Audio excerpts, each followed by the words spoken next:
feels so right. Criticize the light. Movie shining bright.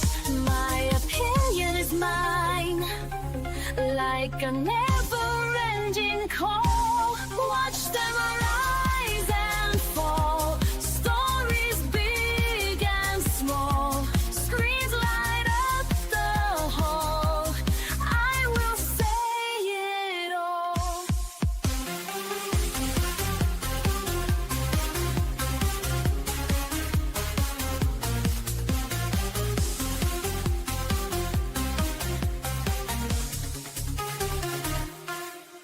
React with all your sight. Review the day and night. Criticize is a right. Shows that steal the light. My opinion stands so free. Like a storm upon the sea. Watch them rise and fall. Stories big and small. Scars light up the hall. I will say it all. Quest, react, review, criticize.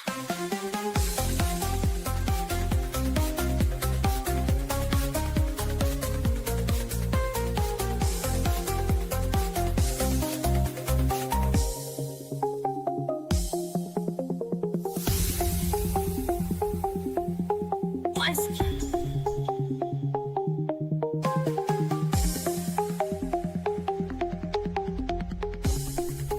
React. Review.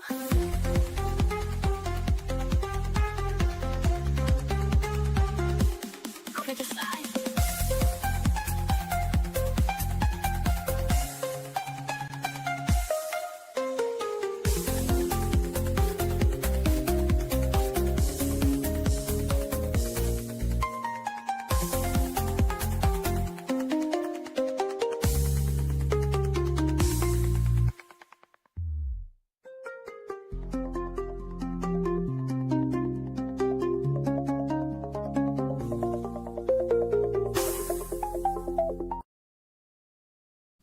Oh, Hey, hey. I forgot how long that was. Yeah, welcome, guys. We're here with Steve, the old Yorkshire Geek. How you doing, buddy? I'm fine, thank you. Hey up, everybody. All the billions of people watching throughout the galaxy. Oh, I wish. I do wish that. That would be nice. Yeah, we're going to be talking about Starfleet Academy for a bit, and then hopefully Harris will be joining us a little bit later, and we can talk about Fallout. I don't know if you watched Fallout or not. Yes, I've been watching Fallout and I'm enjoying it. Well, I did enjoy it because it's finished now, hasn't it? I enjoyed it immensely. Yeah, it is an Better than enjoyable Starfleet show. Academy. But I've admitted live before that I am a bit of a Ella Purnell simp. So, you know, so I like that. So I love Lucy. Oh. No, I don't really love her. Lucy's a great character, and Ella Purnell is in my view, a very talented actress. Yes, talented. Very talented. Yeah, she's good. I like it. I like it. But, Yeah, I mean, I don't know if you saw there's a BBC show Sweet Pea. Have you seen that? It's got Ella Purnell in it. No, I think I've only ever seen her in this. So Yeah, but, well, that's quite a good show. She did a voice in. Did she do one of the voices in Star Trek Prodigy? I think she did, didn't she? I think she did. Yes. Yeah. That's the only other thing I know her from.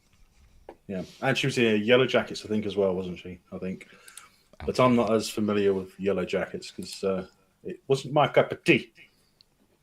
Don't know it. No. Just make sure this is working all right because I'm trying to do something, but I just can't find the one. Because I've got both streams going. I've got the vertical and the horizontal. The outer limits. Yeah, I control the vertical and the horizontal. Every time I click on it, it's the same one. It's like I've got two of them, and I'm like, it's the same one every time. You need a producer. Yeah, I need someone. Yeah. But yeah, So, tell us, what did you think of Starfleet Academy? Straight in, feet first. Why not? Yeah. Well, Star Trek Starfleet Academy. We're 5 episodes in season 1, and there's definitely going to be 2 seasons. And I quite enjoyed the first episode. I must admit, I thought it was okay. I didn't love it or anything like that. But I thought it was watchable. But episodes 2, 3, 4, and 5, I just didn't like at all. I thought, and I've fallen out with it completely. I'm not going to watch anymore, particularly this last episode, which I won't spoil in case you haven't watched it. But I'd say screw that. Spoil it. Oh, no. Spoil it. If anyone who hasn't watched it, anyone who hasn't watched it by now is probably not going to watch it. So don't worry about spoilers of this. I don't think. Whatever. They sully Deep Space Nine, and I'll never forgive them for it. And they just tried to legitimise it by using some audio of Avery Brooks from one of his jazz records or whatever at the end, and try and make out that it's him. He came in and recorded this for us, when no, he didn't. He just said, "Yeah, whatever. Use my voice. Pay me loads of money, probably." This is going to be fun. A fun stream. Catch after some fuss, but he'll block the camera if I'm not careful. But I'll tell you what. Yeah. Oh. I don't understand something about Starfleet Academy. Was it episode 4 that had them playing that game? Like Calica? Was that episode 4? No, that was episode 3, wasn't it? I can't remember. Episode 4 was the 8 one, wasn't it? But episode 3 was the one where they were playing Calica. Yeah, I think. I can't remember now. Yeah, episode 4 was the Klingon one, wasn't it, with Jade? Yeah. And episode 3 was the prank one. And episode 2 where we met the betazoids, wasn't it? Yeah. The thing I don't understand is, why do they need a Calica field instead of using a holodeck? I don't understand. I mean, do they not have a holodeck, 800 years into the future? This 800 years after Deep Space Nine, isn't it? Yeah. I don't. To be honest, I wasn't really paying that much attention. I didn't. It could have been a holodeck for all I know. I wasn't really, as I said, I wasn't really paying that much attention to it. So. But yeah, if they had a separate thing, Calico Field, then Yeah. Why? Because they ended up having to play it in the atrium, didn't they? They had to play it in the atrium because they couldn't get into the field. Oh, yes, yeah. That was it. Yes. So where are the holodecks in this? Don't know. They've got entire ships that are holograms, for crying out loud. And they haven't got holodecks. It's just bad writing. And they don't even know their own lore. They're just making it up as they go along, and I hate it. It's rubbish, and I'm not watching it again. But I better do.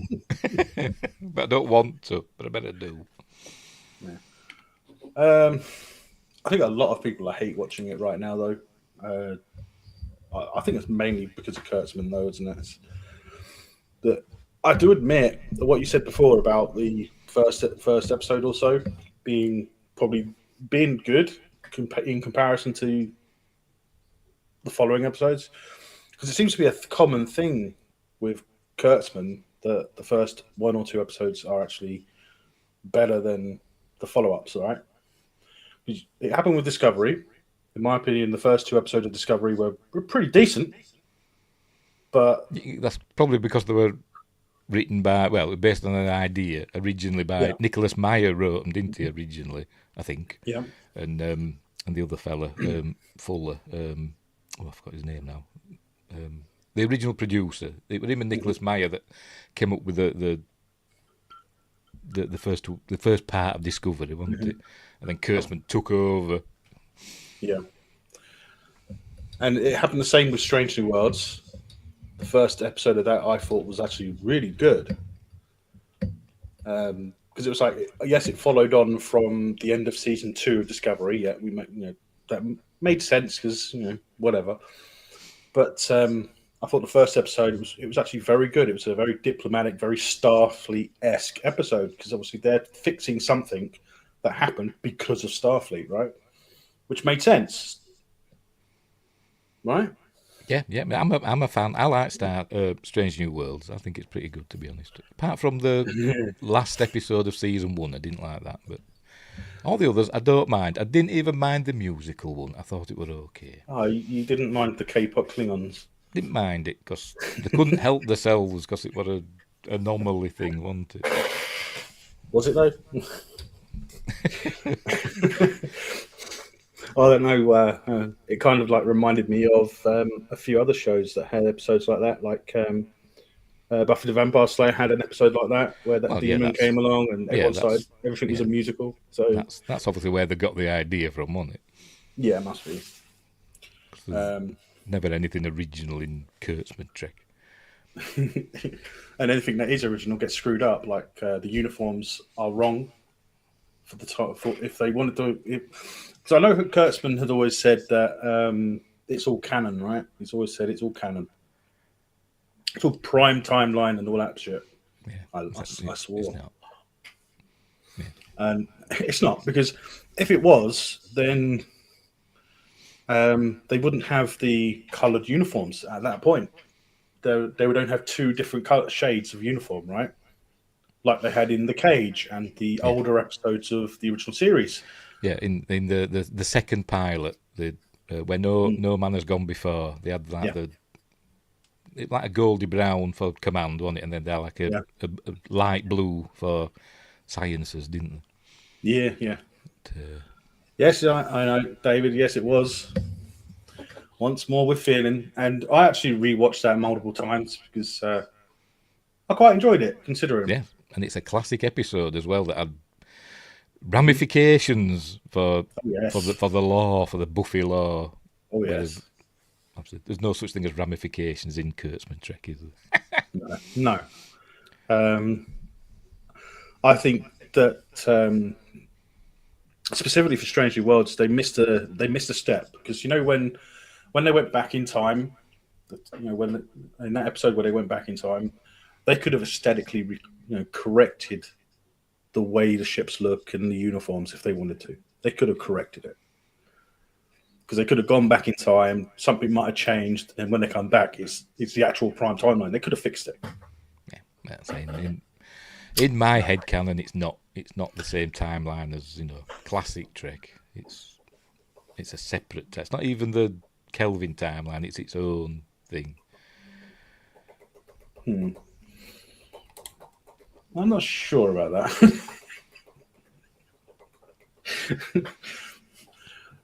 That was just. So I just had a notification come through.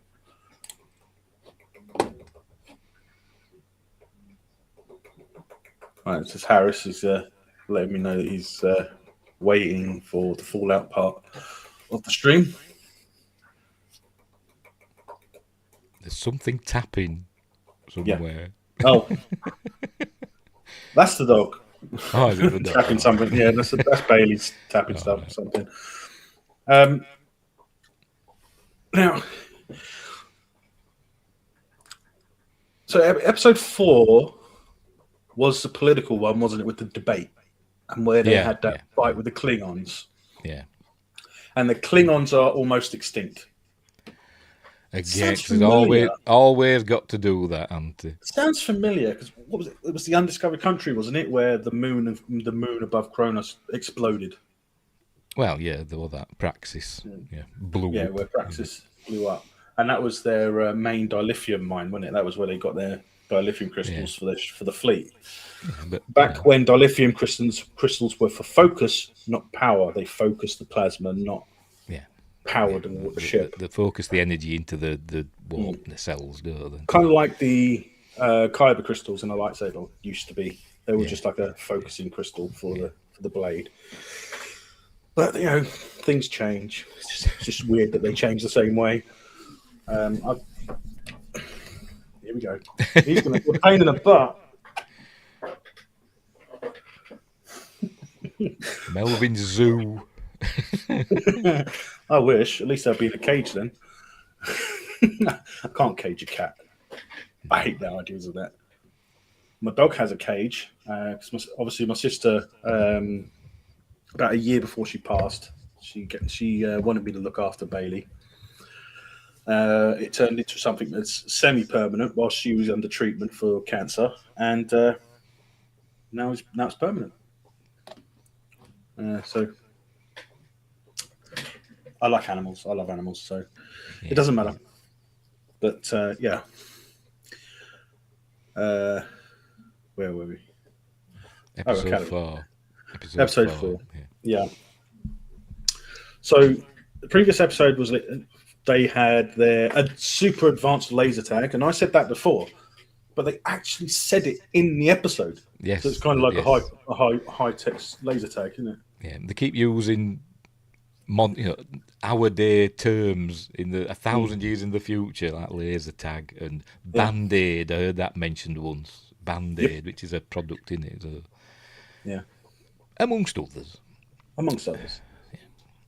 But this last episode 5, so we're midway through now, thankfully. Unfortunately, we've still got half a season to go. But it's all centered around Sam. I feel that they're trying to put Sam forward as the lovable character in this show. Kind of like Tilly became in Discovery, right? Tilly was probably the bubbly one. Tilly was the bubbly one. She was the one that everyone seemed to like, right? But so I have a feeling that that's what they're trying to do with Sam, in a way. And to be honest, I don't like her. I don't like her. Especially considering that she's only a few months old. I mean, she's a blithering idiot, but yet she's the emissary of her entire race. The emissary. And she could even talk an orb to death. It's literally... a virtual orb. Yeah, a virtual orb to death. So you can contact the prophets through a virtual orb. And it just switched itself off, didn't it? It turned black. Yes, she is so annoying, David. She is so damn annoying. So yeah. But I mean, I can't say anything too bad about it because it's not as bad as the Star Trek we've had up to this point, but it's still not good. It's still not good. I think I would rather actually go back and watch Beverly Hills 90210 than watch Starfleet Academy. To be honest, I've never watched Beverly Hills 90210. I tell you what, it's not my. Maybe not 90210. Maybe I'd go back and watch Grain Chill if I can find it. It's going back, isn't it? Yeah, that is going back. That was on when I was in school. Yeah, well, when I was in school, I used to run home from school to catch Grange Hill. Yeah. Well, for me, when I was in junior school, I'd say about between the ages of 6 and 8, I think it was. I used to be able to. I used to walk to school and back myself on my own between the age of 6 and 8. I say 8 because when I was 8, I was moved to a different school for reasons. But back then, you could do that. Yeah, nowadays, you wouldn't. Now you wouldn't. Yeah, you wouldn't want your kid to walk to school. When I was a kid, first day of school, when I was 5, my mum took me the first day, and then that was it. I was on my own after that. My mum did as well, but luckily, unfortunately, she was a dinner lady. So she was always walking around making sure that none of the kids got into trouble. And it was a detriment because it was difficult for me to make friends. For reasons I think people would understand. Little kids, they want to mess about. They don't want to get into trouble, but they will end up in trouble. And the problem is, it would be my mum telling them off. and taken them to the headmaster's office or something. So it wasn't very good. But yeah, that's a bit too away from the subject, to be honest. Anywho, It's cool. That's what these live streams are for. I mean, you don't just you can like veer off into different subjects without even realizing you're doing it until it's too late. You've already done it. So,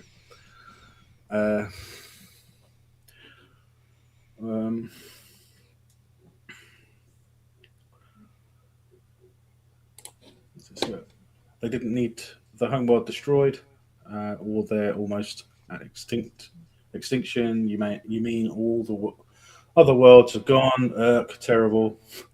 Yeah. I mean, they did that with the Romulans as well, because Romulus were destroyed. Suddenly, all the Romulans became refugees. They had an entire empire with thousands of planets in. The same with the Klingons. Yeah, The homeworld gets destroyed. The fixed Kronos anyway. As Justin said, it were fine by the next gen era. We went there loads of times, didn't we? So. Well, it was only because of the dilithium, wasn't it? That's the only reason. It wasn't no actual damage to affect the entire planet. It was just the moon blew up. It's like in real life. I mean, I've been watching a physicist, and they've been talking about certain films. I'll name like Moonfall, and they were saying that any object with less mass than the Earth would more likely disintegrate before it even touches the atmosphere. They said that if the moon actually got that close, it would break up, and Earth in a couple of thousand years, would end up having rings around it from the debris. And they're physicists saying this, so I mean, I'm not going to argue with a physicist because I haven't been through all of those courses at university or whatever. So.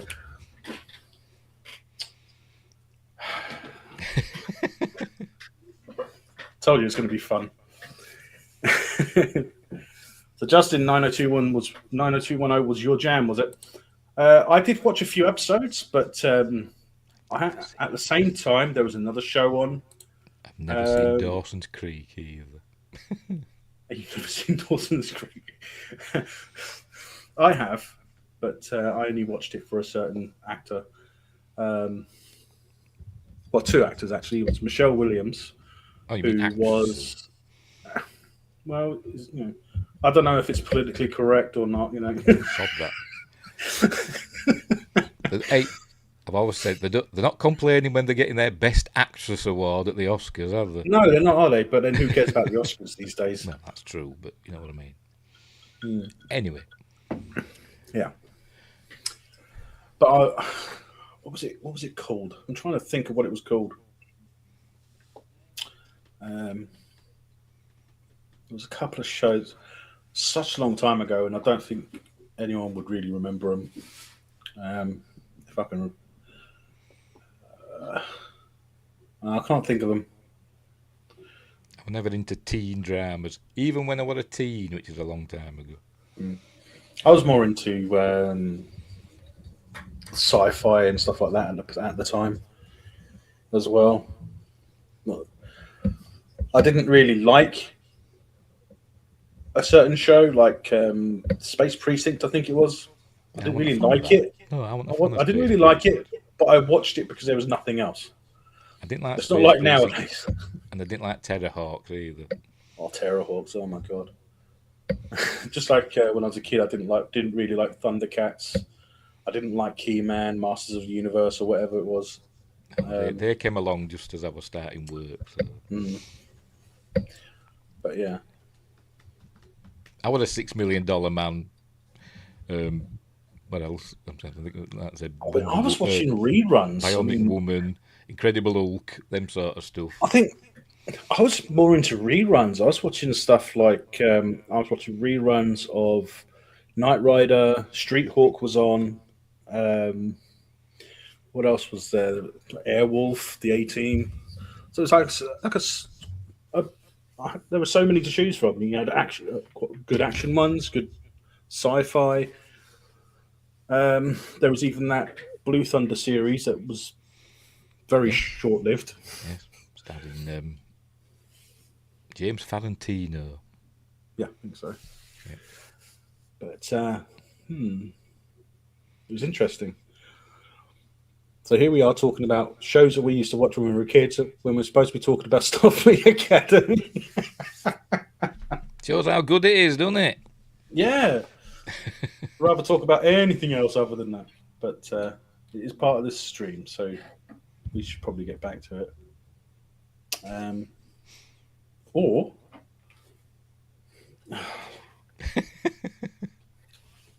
Attack of the Giant Cats.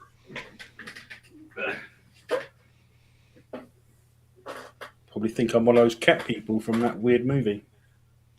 Like a weird cat. Sleepwalkers. Ooh, that was another word. That was a different one, but yeah. Kinda. Yeah. But Harris know that we'll be moving on to.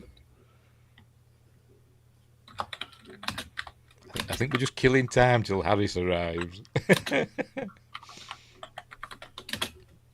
Justin says Moonfall was bonkers, but it was fun. It was. I really enjoyed Moonfall. But I'm a Roland Emmerich fan, even though his films are rubbish. I like him. So. But like I say, I mean, I was like, I liked reruns. Buck Rogers. Stuff I used like to love the old Buck Rogers. I'm not talking about the new, the Gil Gerard, rest in peace. Not them. I'm on about the old ones with Buster Crabbe. That's how old I am. They used to be on telly when I was a kid. Like the old Flash Gordons, the old Buck Rogers, the old Tarzans with Johnny Weissmuller. I used to love them as well. Yeah. A lot of the old stuff. But the best ones were Battlestar Galactica, I think. Battlestar Galactica, Buck Rogers. And there was that other one. I mean, I did watch some Space 1999 reruns. Couldn't really get into that. But we also had Stingray as well, which was something to watch. Yeah, It wasn't particularly great, but it was Stingray, good. Thunderbirds, Captain Scarlet. Used to love them. I wasn't a big fan of Joe 90, but whatever, we're okay. No, I didn't quite like Joe 90 either, really. Worst place, Justin. Next thing you know, someone will be saying, well, what about Little House on the Prairie? No, that wasn't my cup of tea.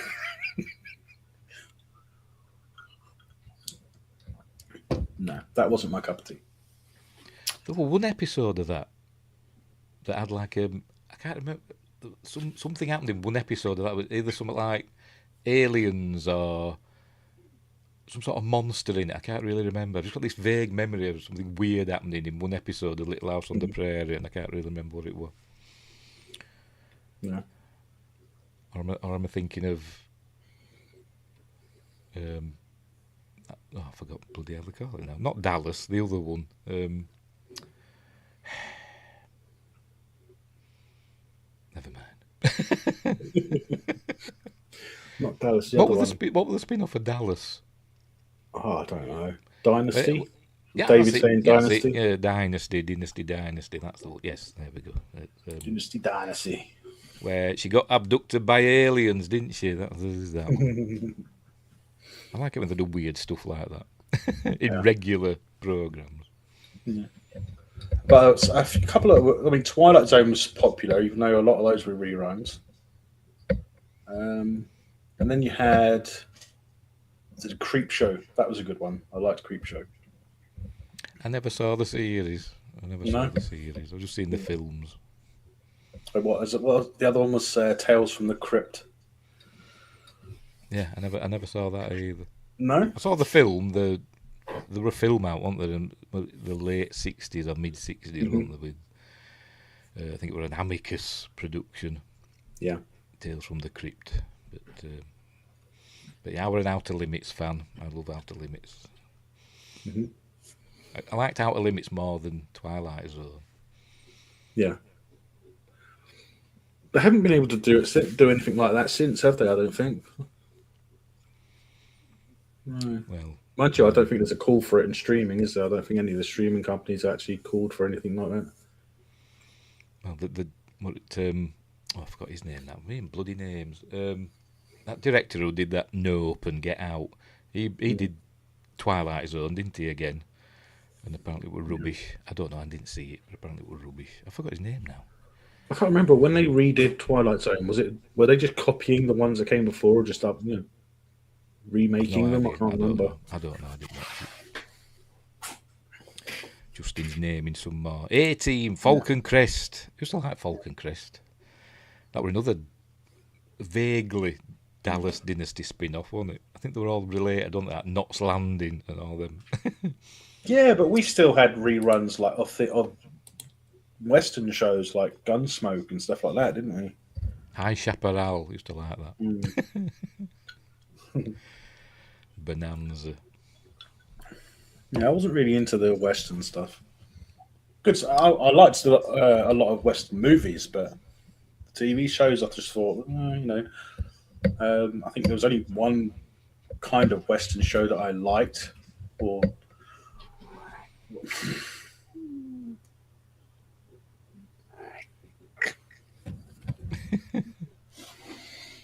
I'm trying to remember what it was called. Alias Smith and Jones. Yeah, Alias Smith and Jones. Yeah. I used to like that. Yeah, I used to watch that as well. It's funny. With Ben Murphy and somebody else. Yeah, exactly. Rawhide. Oh my god. At the time of night, when you would think that they would put something good on, Rawhide was on. Was that the one with Clint Eastwood in it? Yeah. A young Clint Eastwood. Yeah. I didn't like Rawhide that much, to be honest.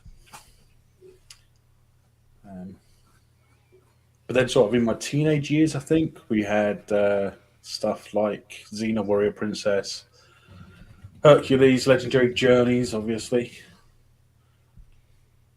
But I couldn't get into Hercules, but I quite liked Xena, but not because of the show was any good.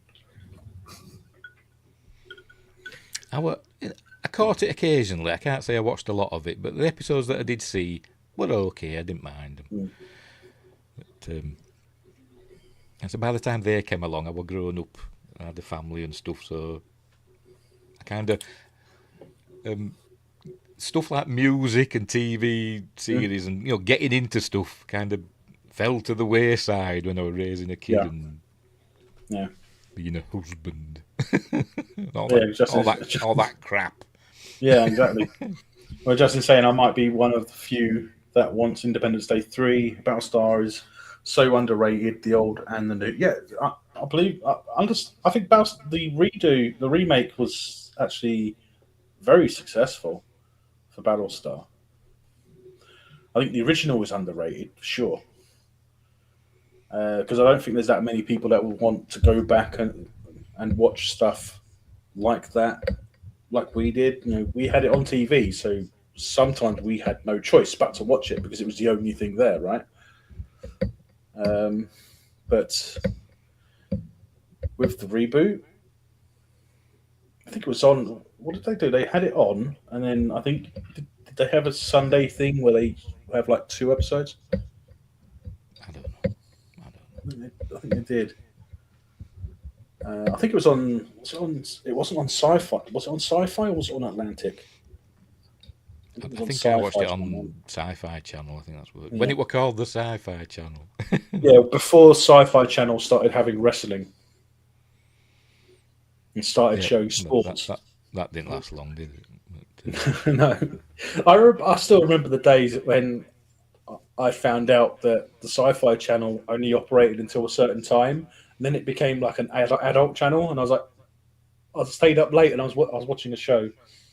I went to the toilet, came back, and there was this show started. And it wasn't exactly a sci-fi show. Just put it that way. I was like, got a tape I'm in going to quick, bed. record. Oh, yeah. But Independence Day 3, I don't agree with that. I don't think it's worth doing an Independence Day 3. I think Resurgence, it is Resurgence, wasn't it? Yep. Yeah. I think Resurgence kind of screwed it up a bit for a third one. Well, no, it left it hanging, didn't it? Yeah. But I quite enjoyed Independence Day Resurgence. I thought it were okay. I didn't think it was good as the first one, but I thought it were okay. And like I say, it left it so that we're gonna go out and take on them aliens, whatever they call them. I forgot what they call them now, Reapers or whatever they call them. yeah, well,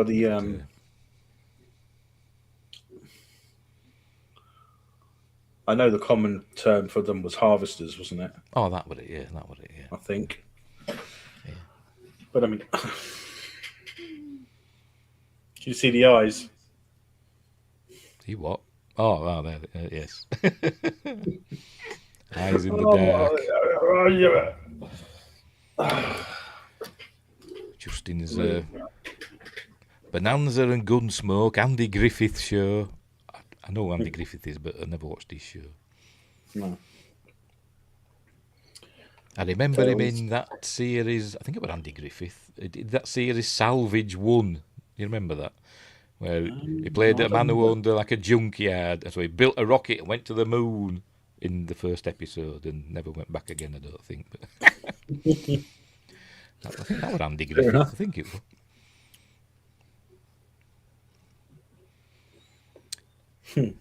X-Files and Millennium. I never got into Millennium. But I like Lone Gunman. I liked the X-Files up until the point where Mulder disappeared. I think it went, for me, it went downhill from there. Because Mulder disappeared. Yeah. It wasn't as good when David Duchovny left, but you know. No. Well, he came back a season or two later, didn't he? Yeah. But I thought Robert Patrick were good as Doggett.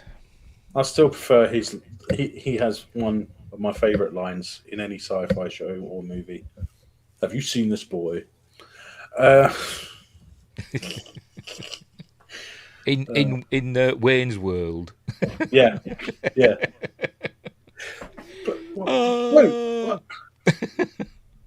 Blue. He's decided to lay on the back of this chair, and this chair doesn't exactly have a very wide backrest.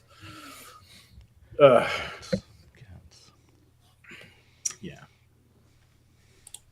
Brimstone. I don't remember Brimstone. It rings a bell, but I might not have seen it. But it does ring a bell. It does ring a bell. I can't remember it though. I remember when I was a kid, there was a one-off thing called Brimstone and Treacle starring Sting. That was weird. Yeah.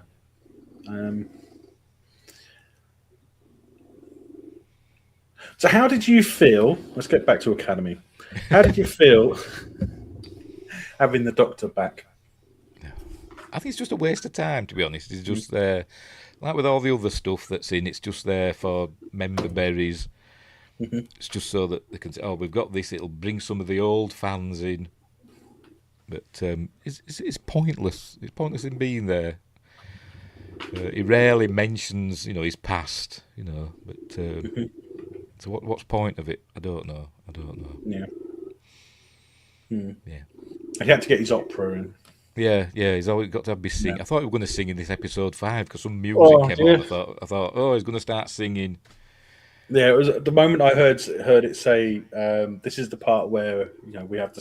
Someone has to sing." And I was like, "Well, seriously, it's going to be him in it. It's going to be the Doctor."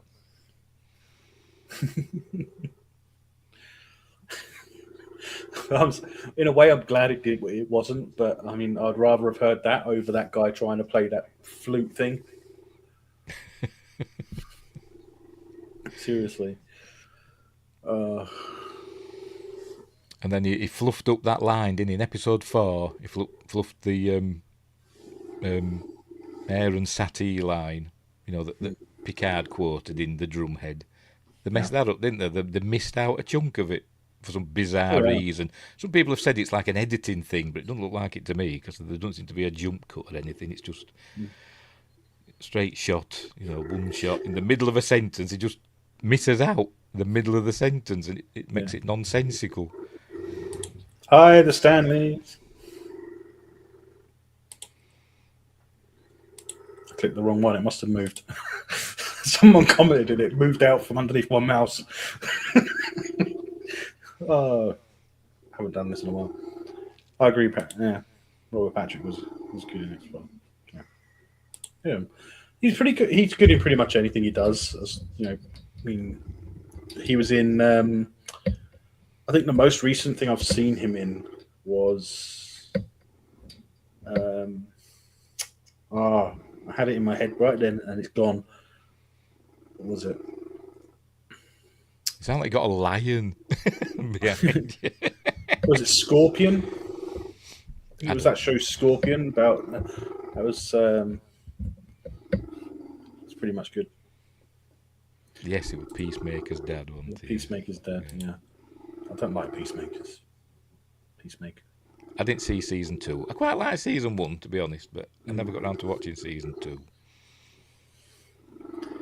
Walking Dead. Yep.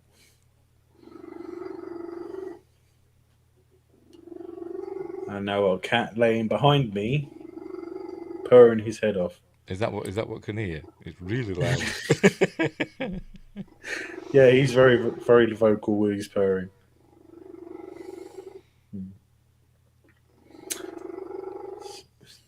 I like Robert Patrick as Colonel Sumner in Stargate Atlantis. I thought it was good. Oh yeah, yeah. Wasn't for long though. No. It's a shame. It's a crying shame. I mean, but you know, his character had to die for Shepard to take over. Yes.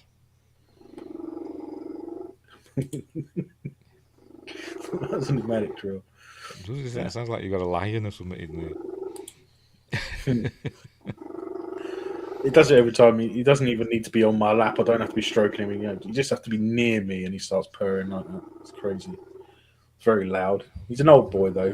He's getting on. Very much so. I think he's got to be at least 10 now. I think. Maybe older than that. So I can't remember how old he is. And I do actually have the filter on to cut down the background noise. Not helping. At least I hope I have. It should be. Let me check. Audio. How's this? Tell me if that's any better. Yes. I can see a little bit. Can hear this little. Oh, hang on. It's back again. It is a bit better. It is a bit better. Right. For some reason, they must have updated the thing at some point because the background noise was deactivated, so I had to turn it on. Which is silly. I mean, if they're going to update, they should at least send us notifications, right? So we are updating the system and let us know all of that.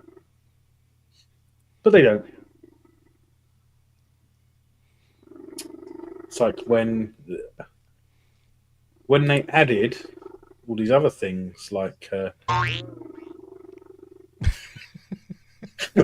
didn't let us know that they were adding them.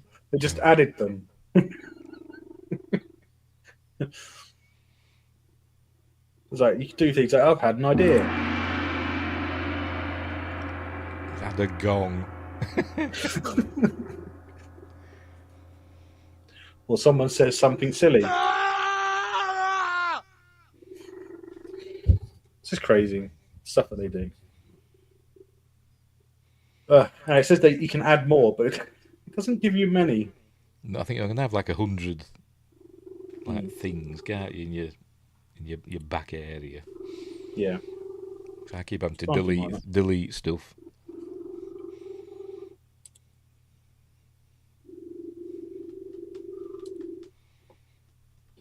I don't know if you heard that.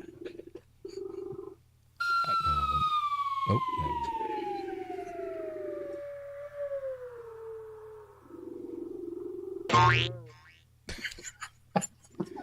yes. I could do Comedy that. gold.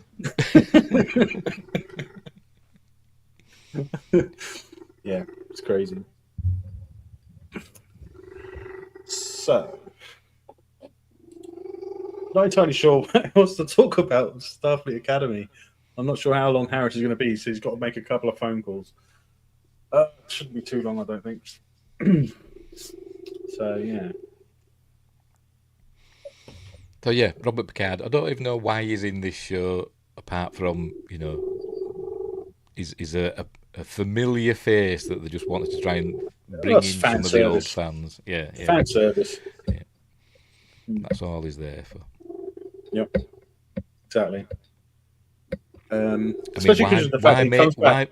why make him the original Doctor? Why couldn't he have been the backup Doctor from Voyager? That were on that other planet. I can never remember the name of the episode.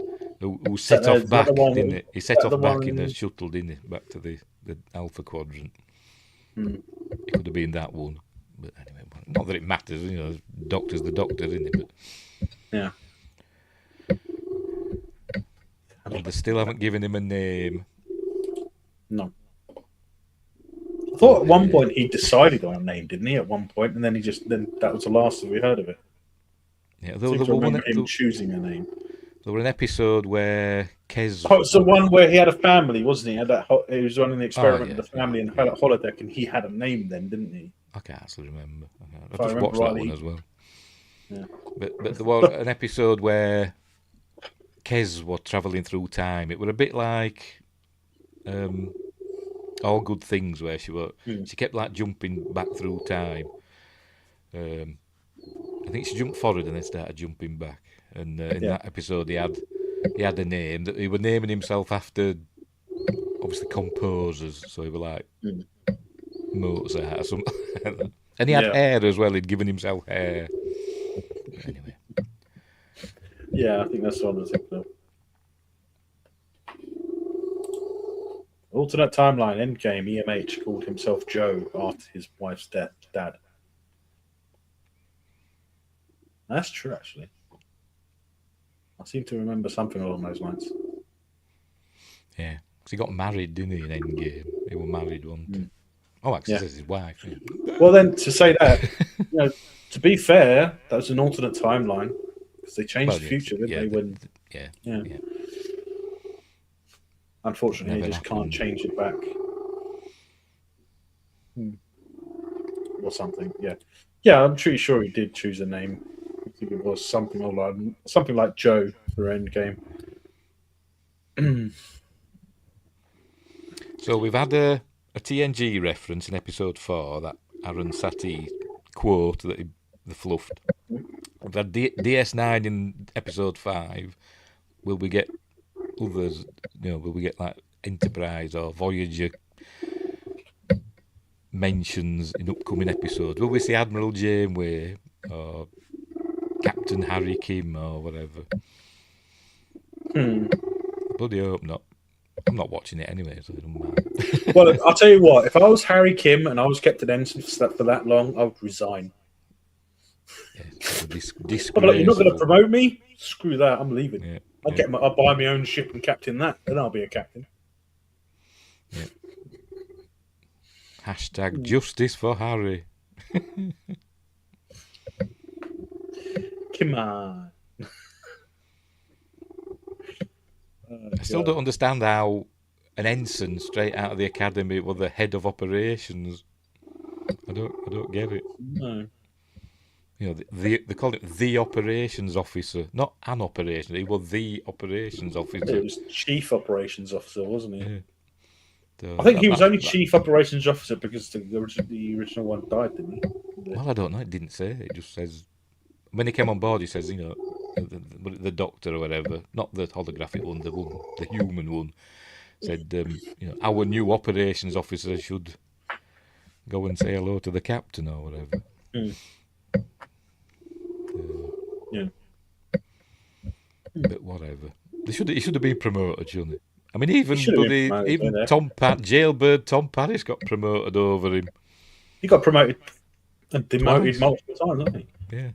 He got promoted, then demoted, then promoted again. I think he was a lieutenant before he went to prison. Yeah. And then he came back as I'm guessing when he came back onto Voyager, he was I think he was down as a specialist, wasn't he? Yeah, he was like an observer. Didn't have a rank. Yeah. And then at the end of caretaker, she said, the lieutenant assigned to Con, so he got a promotion to lieutenant. Yeah, straight to lieutenant. He should have Yeah. been he should have been given the lowest rank of ensign. To be honest, he definitely. I mean, that's the way I would have done it. I said, right, I'm not giving you a rank of a lieutenant, you asshole. I'll give you an ensign. You can work your way up if you want it. You'll be lucky. I'd be more strict. I mean, you're a criminal. Get off the bridge, criminal. I'll be like the first officer was before he died. I don't want you here. Screw. Get off the bridge.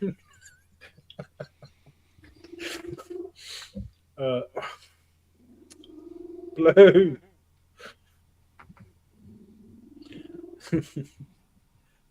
Paris promoted, 2 demoted,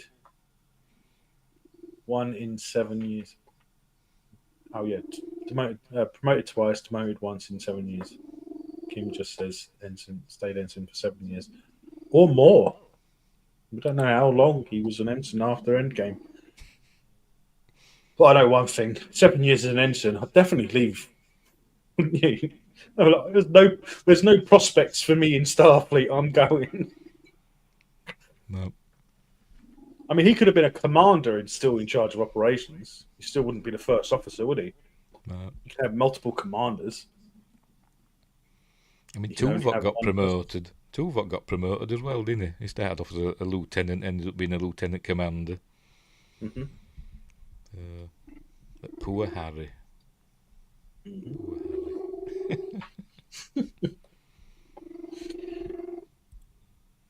Star Trek Online, Paris became an admiral like his dad. Yeah, but I mean, you can argue that Star Trek isn't really canon because it's a game. It has parts from every single show and movie that existed. The game lore is very interesting. It's all over the bloody place. It's all over the place.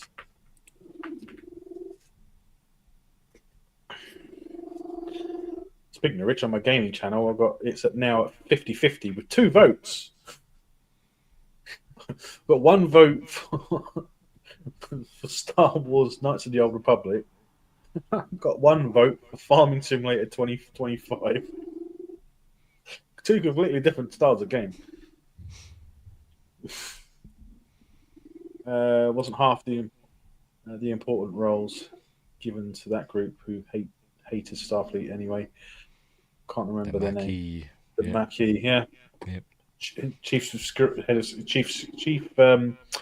Chief engineer, first officer. I can understand Chakotay was given the first officer position because of the Maquis, because he was a Maquis, because Janeway knew that the Maquis crew would not serve under her without him being there. So that's why he was made a first officer. Yeah, and he was a ex-Starfleet officer. He was a commander. He had reached that rank. Yeah. So. But B'Elanna, she was made a lieutenant. She didn't even finish the academy, did she? So, she was made a lieutenant. # justice for Joe Carey. He should have been chief engineer. Yep.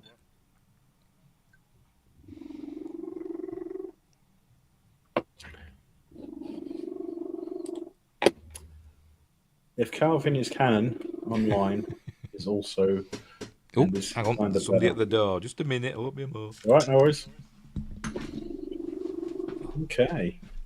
Yes, I know it was you, Dave. I know it was you. They have got 2 votes now. Got 2 different games that people have voted on. So I need a tiebreaker.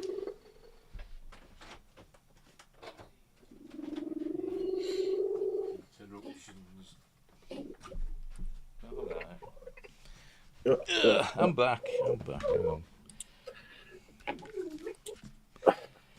Amazon man. Have a look. See what Amazon man's brought us. A PS2 controller.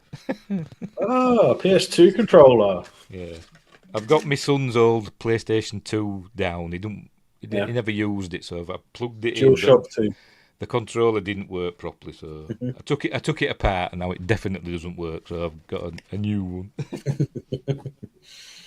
Surprising, it's good you can still get them. Yeah, I was surprised, to be honest. But what do you mean? Must be my pizza delivery. That's later. I was thinking Uber Eats. No, Just Eat, not Uber Eats. Just Eat. Oh, Uber Eats, Just Eat, doesn't matter. We'll just eat it.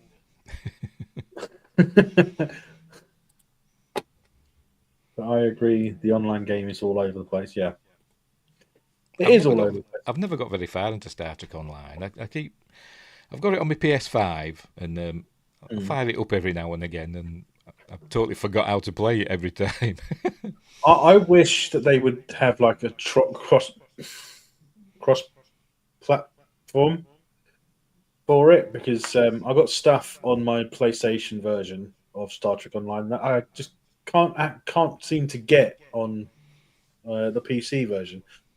And I use the same there's the same login for both platforms. And I wish it was crossover. You know? Yeah, It's a shame. It must be some long phone calls. I keep drifting out of the portrait version. Oh, do you? I've centered myself. I forgot what we were talking about. We're supposed to be talking about Academy. Well, yeah, but No, specifically. we're kind of between subjects right now, waiting for Harris. We're almost an hour in, and Harris still hasn't shown up. We were done talking about it within about 30 minutes at least. Come on, Harris. Neither are what panicking, because before we started, Melvin sent me, the link and stuff, and says I might be a bit late. I'm sorting out my son's tea, so I was rushing about sorting out my son's tea, and I got it done just in time. Well, with about 5 minutes to spare or whatever. Now we're waiting for bloody Harris, who's phoning up all his dolly birds in Texas or wherever the hell it lives. He lives in LA. Well, whatever. But yeah, it's interesting. But yeah, while we're here, while we're waiting, if you want to hit the like, hit the subscribe button if you haven't already. That will help us out greatly. Try and do as many more lives as I can. I'm gonna be cutting down on how many videos I upload.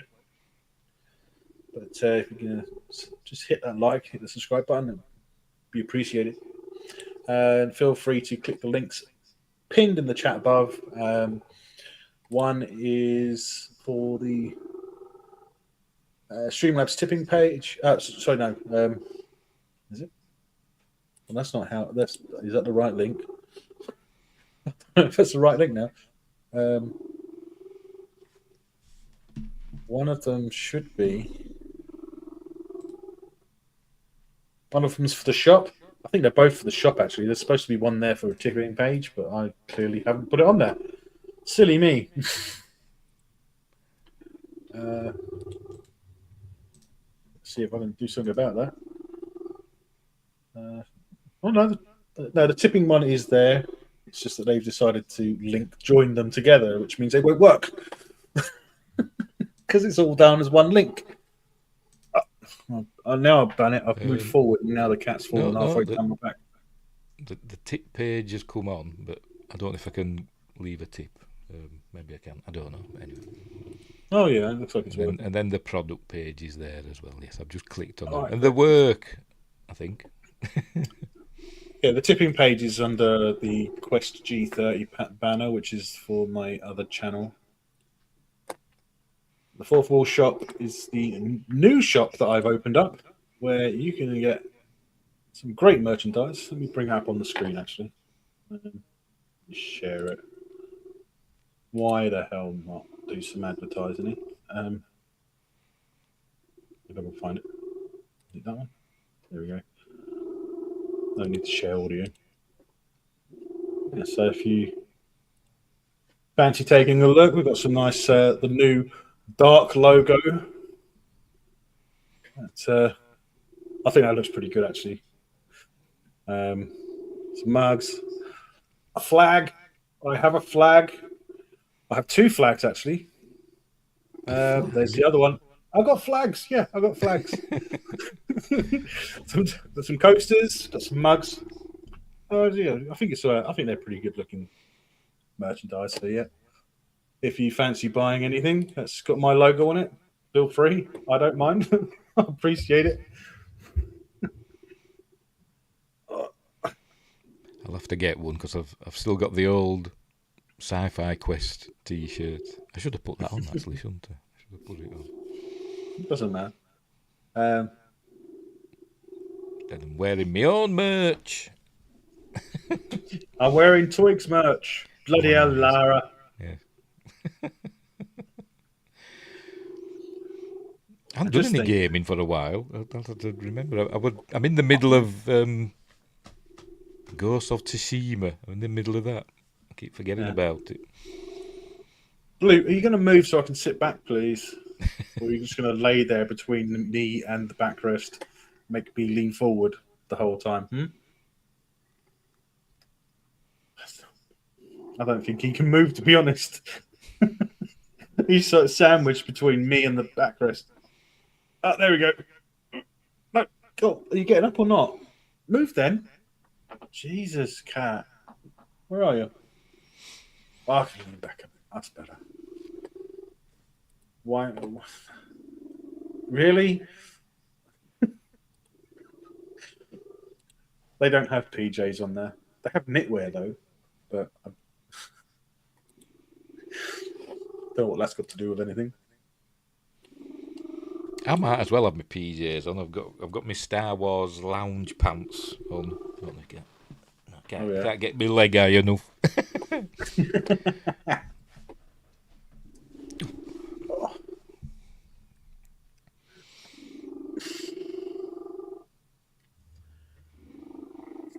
But yeah.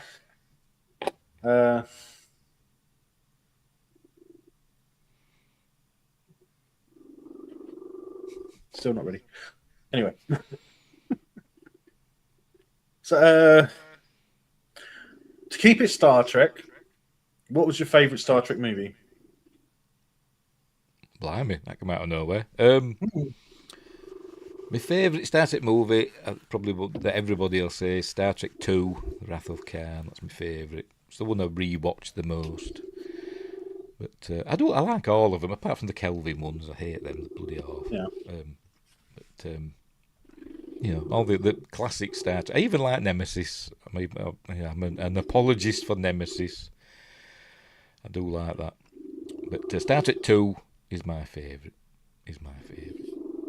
Yeah, I'd say it's mine as well, actually. Yeah, definitely. Oh, Justin says First Contact. Yeah, that is a really good episode. Yeah, it's a good film, is First Contact. But I feel that the explainers... I feel like in First Contact, the explainers are a bit too... You know where Picard suddenly talks about the temperature of the ship and says it's like a Borg cube. They must have been aboard, blah, blah, blah, blah, blah, blah. That is probably the worst part of the film. It's such an obvious thing. It's like they're trying to explain it like they do in Star Trek. The Star Trek explainers are a big thing. It's like, why do you need to use this to solve this problem, that sort of thing. But it's like that moment where he just like drifts off and starts talking about it. It's like probably the worst line in the film. My favourite line in First Contact is... the Borg, our deadliest enemy, have begun an invasion of the Federation, and this time there may be no stopping them. And then it cuts to the bridge. Says, how many cubes? And he goes, 1.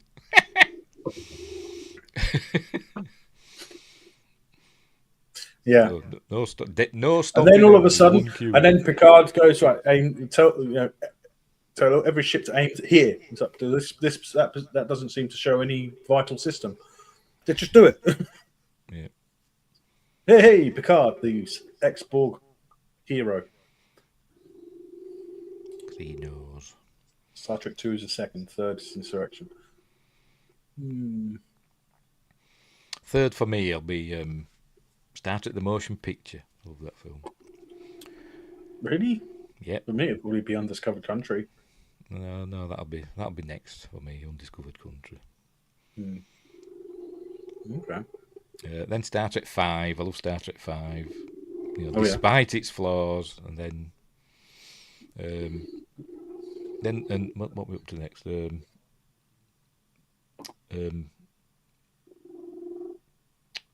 forgot the bloody code now. Generations, Nemesis. Star Trek 3 I'm not a huge fan of, although it's alright, but it's probably my least favourite Star Trek 3. Yeah. Did you mention Star Trek 4? That's in there as well. I mean, the Search for Spock is probably one of the ones I would put probably the highest up the list rather than the lowest. So up towards, like, if I had to put them in a list of 10, I'd probably say that it would probably be maybe 10 on my list. I mean, even though Star Trek 3 is, probably my least favourite, I still love it. I still watch it. I'm not saying I don't like it. No. And then Galaxy Quest, obviously. Galaxy Quest, yeah. the pilot for the Orville. Essentially, yeah. I think Insurrection gets too much hate. I like Star Trek 5. Yeah, I'm pretty sure. I mean, I wouldn't say it gets too much hate. I think the whole stuff with the nebula, with the gases, where it's like, we're going to suck it in and blow it out. Oh yeah, great. The whole time it's destroying then the cells, but just let it happen. Just doesn't make sense. It's kind of like being able to use the nacelles to do something that they're not designed to, like they do in Picard season 3. Just text Harris, but no response. No, he's. I'm sure he will be along short soon. He's got. He did say that he's got a couple of phone calls, so we'll see. We'll see. Justin loves Star Trek 3. Also, I like 4, but it is overrated a tad. Yeah. I mean, I like Star Trek 4. I mean, as I said, I like all of them, but Star Trek 4, it's got one scene in it that really annoys me and sometimes makes me turn it off. It's where are the nuclear vessels, where they're asking that cop. They are nuclear vessels. Yeah, where are nuclear vessels? And that cop's just stood there looking at them. I think, I think that's over in Alameda. Alameda. Oh, where is that? In Alameda. Across the bay in Alameda. Yeah. But where's Alameda? It's across the bay. She just bloody told you. You're stupid. One of the things I don't like, one of the things that I didn't like across all of Star Trek is the Vulcan neck pinch. Now I can understand why the Vulcans would be able to do it, right? Because they got that, like they're partially psychic and or telepathic or whatever you want to call it. But I can't understand how anyone would be able to do it. Just anyone. It doesn't make any sense because and for a start, why would it work on everyone? Not everyone has a nerve cluster in the same place, right? Well, so it doesn't make sense. It's good for the show. I mean, it even works on Romulans, on aliens that that are not human and whatever. Yeah, exactly. Yeah. There's also the Vulcan death grip, wasn't there? Which apparently never existed, did it? I can't remember. There was one episode where they did the Vulcan death grip probably on Kirk, and then I think at the end he says there's no such thing as the Vulcan. Is that the one where he's going? Is that the one where he's going? Is it the Pomfar? I can't remember. It might be. I can't remember. A mock time. It might be. A mock time. Maybe.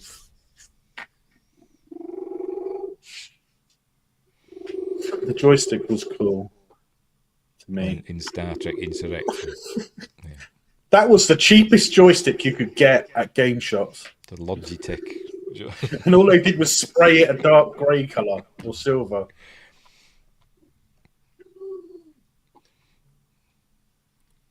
Thank you, David.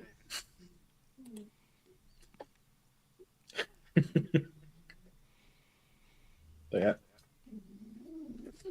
An itch. Blue, your pain. He's still there. He's like slowly pushing my back forwards and sliding back down again. Little sod. Little shade. But what else can we say? What else about Star Trek?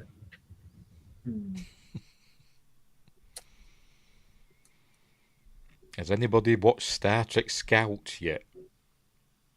I've not seen it. No. Is that for little kids? It's on YouTube, isn't it? Apparently, I've never watched it. Is it? Yeah, I'm presuming that it's like a Boy Scouts version of Starfleet or something. I don't know. Like I say, it's aimed at young children. So Kind of very young children. Kind of like that young Jedi show that it was. Yeah. That they did. Yeah.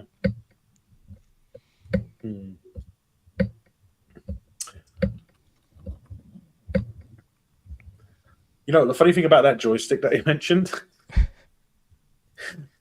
I remember I purposely avoided buying that particular one because I thought it was too cheap. It was so cheap. I thought to myself, it's better. I mean, you look at the throttle control for the Jupiter in Lost in Space. At least they bought a wing wing, which is a HOTAS, a proper HOTAS, professional HOTAS for flight simulators. Favorite? That's a good one, Justin. Thank you for that. Favorite character of all time in Trek? I'm a big fan of Martok. I think he's great. Martok. I'd say Kirk. And Shran as well. I like Martok and Shran there. I mean, not even Starfleet characters. No, I'd definitely say Kirk. But I think that's just because he's the captain. He's in charge, you know. Yeah, he still goes off ship when he's not supposed to. I could cite regulations to you, but I know you'll just ignore it.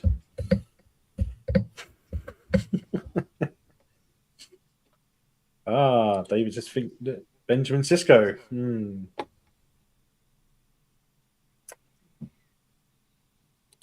Yeah, it did look cheap. Joystick.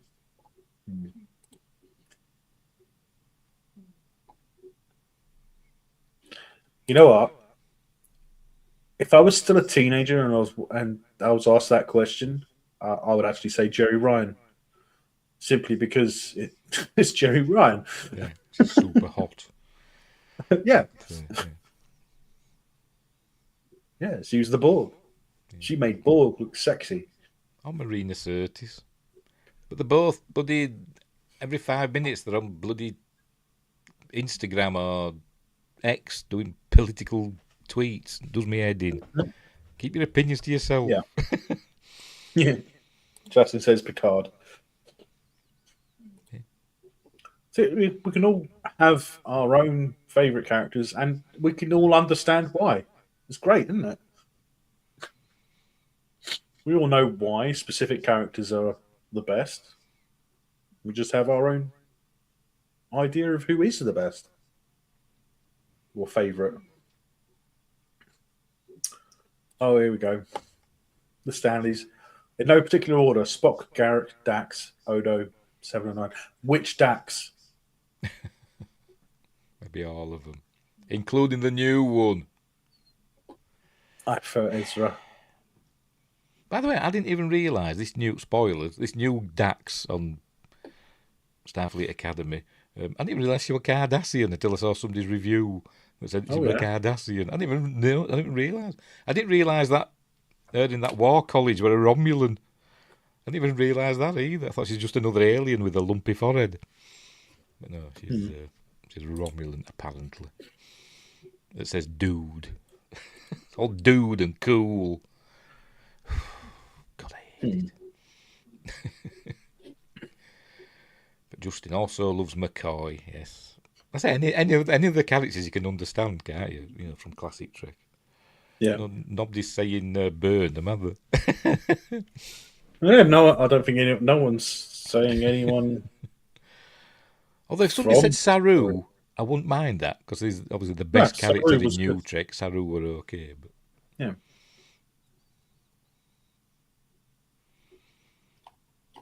Most annoying character in Star Trek, Alex Kurtzman.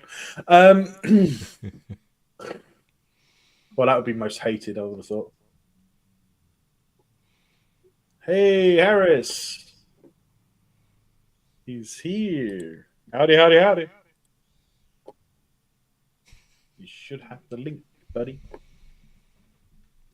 Justy says McCoy was the most human to me. No, Spock was the most human.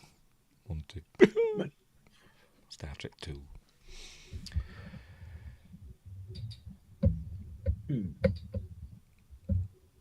And Harris is the Stanley's favourite Star Trek character. Oh yeah, the Harris. Yeah, Harris is the.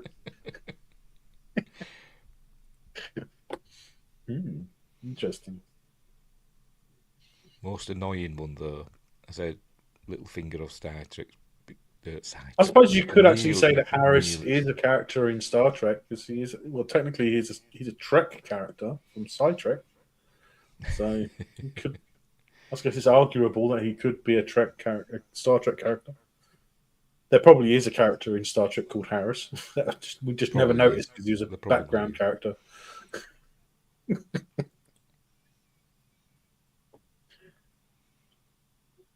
And so we're almost ready to start talking about Fallout. Do you know why? Because we have a certain long-haired American. And here he is. There's Harris. Whew! Took me a second. Sorry, I had to make a few phone calls in the morning. How are y'all doing? We're good, you? Good. It's been a little bit. How are you, Yorkshire? I'm fine, thank you very much. You've been on the phone to all your groupies and all that stuff. Homies, yes, that's it. More like banks and fathers, but hey, it's whatever Saturday morning has to be around these parts. Sure. But yeah, it's been way too damn long. Where are we in the conversation? Well, we are about ready to start talking about Fallout. We're done with Star Trek for now. All right. I think we said everything we need to say about Star Trek. The last thing I heard was Jerry Ryan is a very good-looking lady. She was very hot. She was very hot. Definitely, when especially when she was young. So, she's still hot. Yeah, that's right. Is your Fallout crush more Stephanie or Ella? Definitely Ella. Definitely. I don't know. Fallout James Bond is getting to me. Miss Stephanie's a pretty lady. I like the acting. Nah. The only good thing about her is, just don't treat them like they're human, just treat them like they're American. Hey. Okay. As long as I get treated like a Texan, I'm happy. I couldn't imagine what that world would be like if everyone treated Americans like that. But they're not human. They're American. The first thing you see. I see why we're in a post-apocalypse in Fallout now. That's crazy. Oh, crazy idea that someone came up to write into it. Effective. Yeah. I mean, I know the law had something about Canada and America, but I wasn't sure. I didn't think it was that dark. Well, in lore, Canada. I mean, yeah, Canada's invaded by the U.S. just for their resources, just for the sake of trying to end the resource wars. Yeah, and hence the sign in the end credits that says "Little America." Yeah, the Big 51, the 51st state. Woo! Although, parallels. Some parallels, yeah. Yeah. Although got more likely that Greenland's going to be 51. The way things are going. But anyway, well, probably not actually.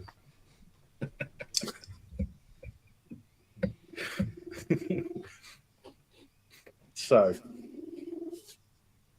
I thought Harris had scared Blue off, but he's back. no, he's still gone anyway. He's still there, but you can see him behind, under my name. I think. Let's go this way. We can't. There he is. Little shit. Slowly edging further and further down my back between me and the bloody backrest.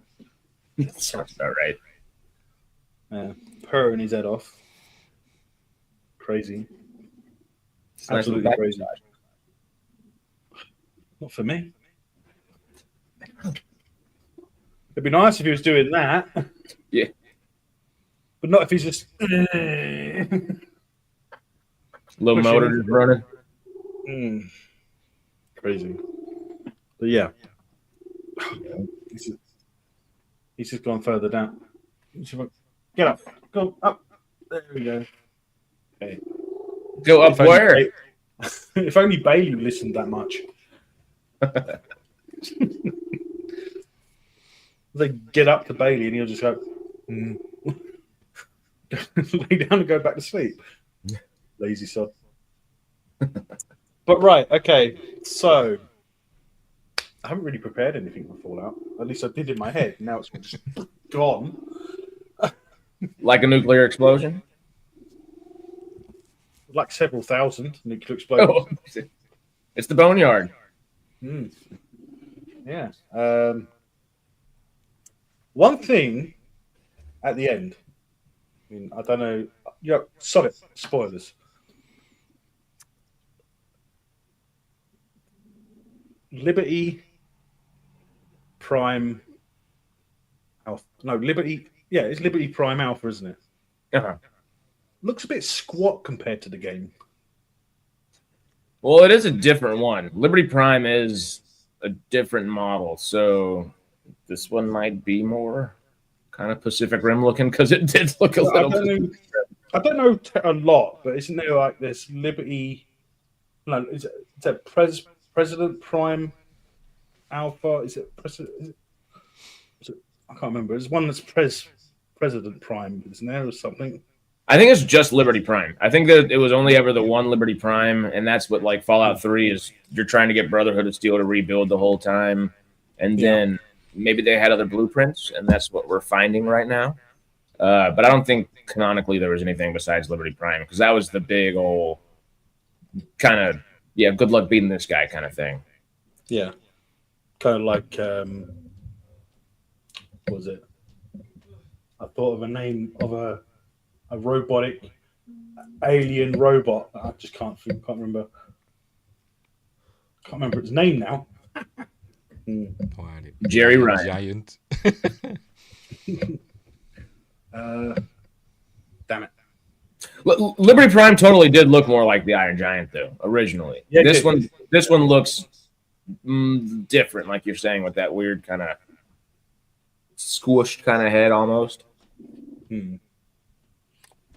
Well, I guess could be right. Mark II. Oh, maybe. I know nothing about the games. I don't. I've never been able to get into Bethesda games like the Elder Scrolls or the Fallout games. I've never been able. I've tried them, but I've never been able to get into them. My son loves them; he plays them all the time. But they're vast. Get into them. Yeah. They're fun. My brain runs Bethesda, sadly. But I've enjoyed the TV show, so I've really enjoyed that. David was asking us what our favorite episode of the season was. Yeah, I was just going to get to that. Sweet. I don't know, 'cause they've all merged into one for me. So I can never remember what happens in any particular episode. Well, I can't say one particular episode. Any episode that had Lucy in it, probably my best one. That'll do it. But I am a simp for Ella Purnell and Lucy, so yeah. I'm not afraid to say it. Okay. Those last 2 episodes, though, were just great. Yeah. I don't know which one I'd choose out of that, but one of those 2. I'd say the last episode out of that, actually. It's probably the favorite. The fight was really, really good. Really well done. Though I thought those are they death claws. Mm-hmm. I thought the whole thing, the whole time, the whole season, they've been saying about how powerful they are, how dangerous they are, how deadly they are. Yet they can get taken out by one bullet. Well, too specifically, just watching the show, that definitely. Those last 2 dying from getting shot by what looked like a 50 cal up, that's understandable. Well, that's what it was. Like the gun that guy's shooting is. Well, might as well have been a 308 or something, 308 or something along those lines. And that's more what Thaddeus is shooting off of his toes over there. That other gun is it's even bigger than the Gauss rifle that Coop was shooting earlier when he was walking up to the Lucky 38. Those are like the guns in game 2. Like they recreated the opening intro to the video game with that scene with that Ranger doing that. So that makes sense with that one gun. Yep. But for that Ranger to have that one gun, damn, don't mess with him. He's probably harder to kill than the ghoul in a certain way. Oh, yeah. Yeah, the game mechanics don't necessarily translate super well all the time. No. Yeah. Yeah, it is anti-material, yeah. Go for an engine block easy.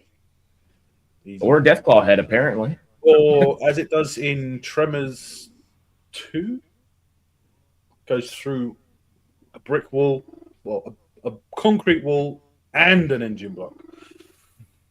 Yeah. Give me more Reba and what's his name that plays the guy that's always shooting up the graboids again. I never remember his name off the top of my head, but he's great. Burt Gummer. Trimmer's just too good. I think it was a Barrett. I think he had a Barrett. He was using a Barrett. Single shot. You had to take the stock out to put a new bullet in. Huge gun. So that's why you're the sci-fi historian. I would not have remembered half of that. Nah, I'm not a historian. I pay attention. Detail.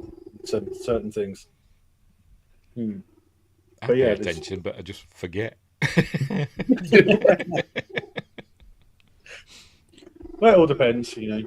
It's not like we're all playing laser tag in a Starfleet uniform. Harris might not know what I'm talking about there. I'm assuming it is 90210 a little bit there. Yeah. Thunder. Understood. Which reminds me, how far are you into Enterprise now? Almost done with it. Season's in. Definitely not halfway through season 2 and still exactly where I stopped. But definitely not, no. Definitely not. Hopefully you'll get back into it. I'd like to. I want to pick one day a week to just make sure I kind of do that alongside kind of Farscape Patreon. Might even do it after Farscape Patreon. We'll see. But, yeah. Okay.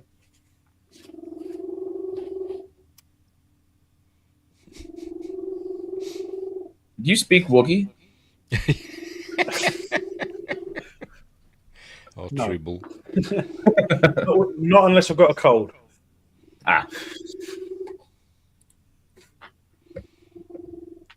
Blue. When are you going to lay down on the other chair? Sorry. Sometimes I just wish I didn't have a cat. Nah. Think, what the hell am I saying?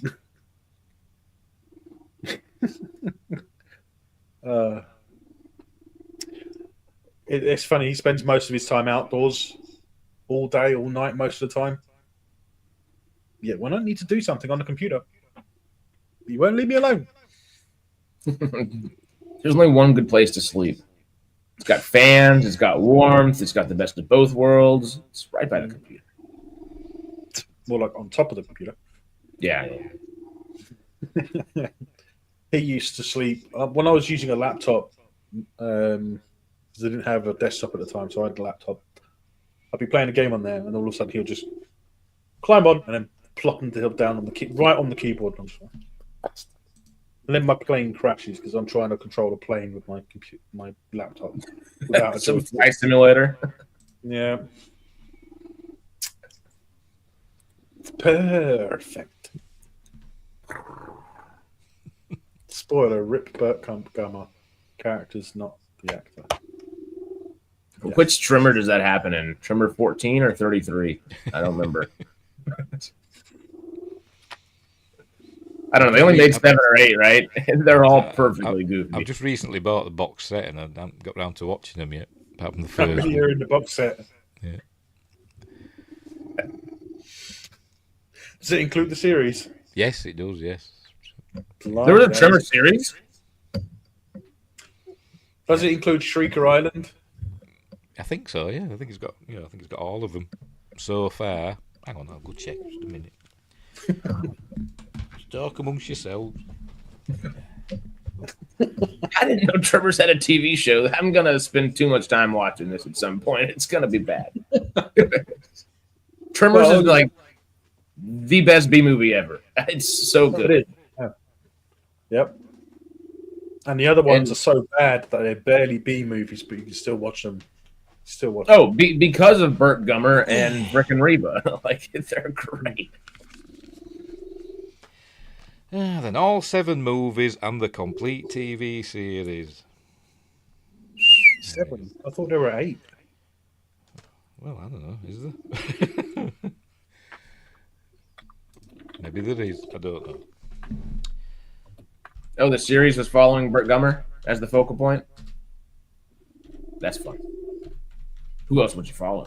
Well, no, Shrieker Island was the last one. That's 7. Oh, yes. So I've got them all. So I will get round to them eventually. That's pretty cool. Tremors 2, Aftershocks. Tremors 3, Back to Perfection.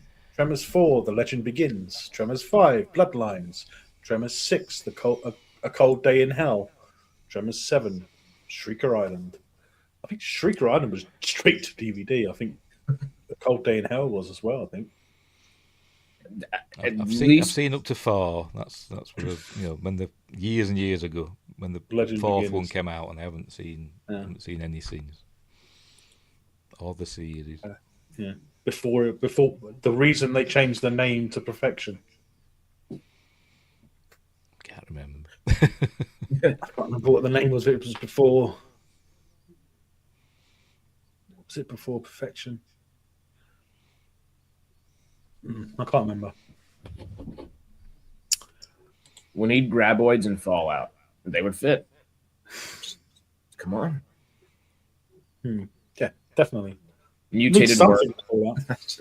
Well, we've had mutated marine animals, mutated insects, mutated people, genetically engineered creatures. Yeah.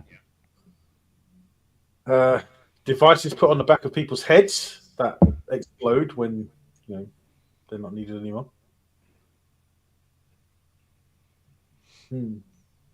I was cursing when he was trying to put that thing on the back of Lucy's head. I really was. Oh! I was freaking out for a second. I was like, "Are they actually going to do this? There's no way they're going to do this. What's going to happen?"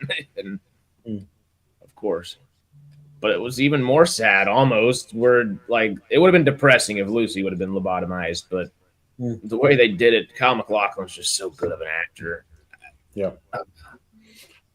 The facial expressions, you just see the second it happens too, and you're, well, there goes Hank.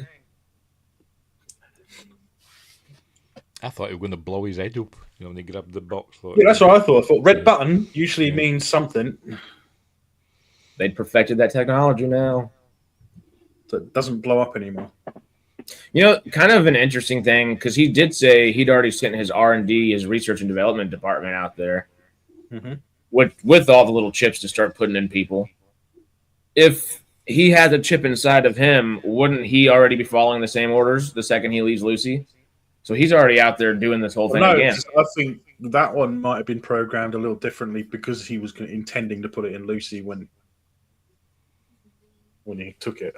I guess That's true, but he did. Probably reprogrammed it before he even looked for Lucy. I don't know how much of a specificity reprogramming there is because he used a separate button than she did. I thought it just deleted your memories and just made you all docile, and so then I you think just that's all obeyed it any does. orders that were given to you. So I don't think. Because in an interview, McLaughlin was talking about that, like what had happened if he had lobotomized Lucy, and he said, "Well, I think Hank would have gotten bored after a while. There wouldn't have been much to talk about." That's as long of an answer as he gave. So I'm kind of with you. I think it was just brain wipe and wash.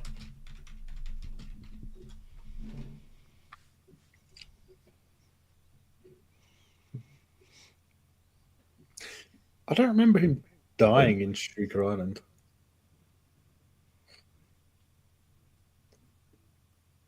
I know he was dying in Cold Day in Hell.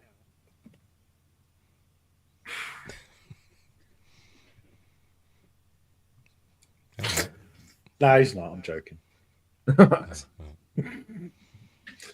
You can spoil it for me. I'm not. I'll have forgotten by the time I get round to watching it again. Forgotten what? Everything. Was Trimmer 7 2020? Yep. Oh, good Lord. I had no idea. It's quite fitting because the first Tremors was 1990. Yeah. That's how long it's been going. When was the TV series going and airing?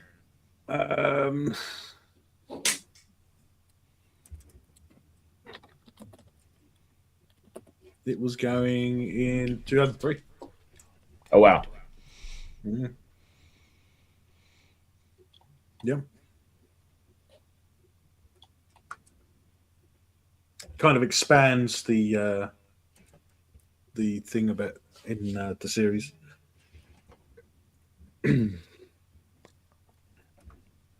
Aye. No.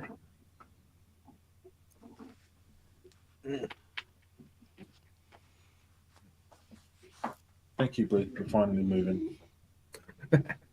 Oh, crazy cat. Trying to turn. Ah, now you can see my ugly mug.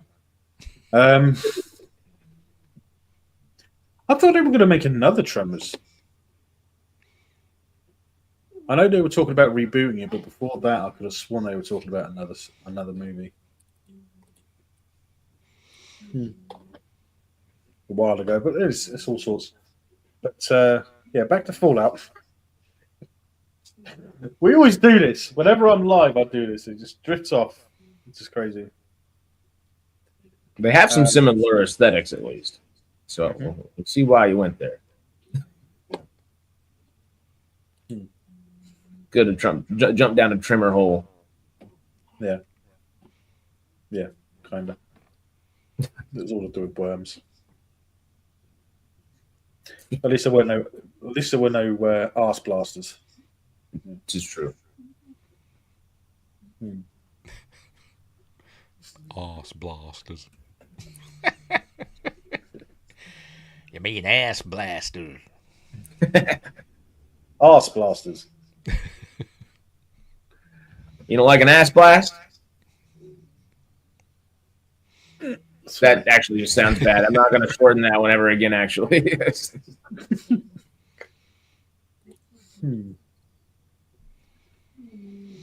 Fallout Tremors crossover. That'd be cool. Like a mutated, well, they've mutated them anyway. A mutated graboid, but there's all different there's all different sorts of them anyway. Yep. Yeah, there might actually. I feel like there is Fallout 4 Nuka World. I think there's kind of a Tremors kind of animal.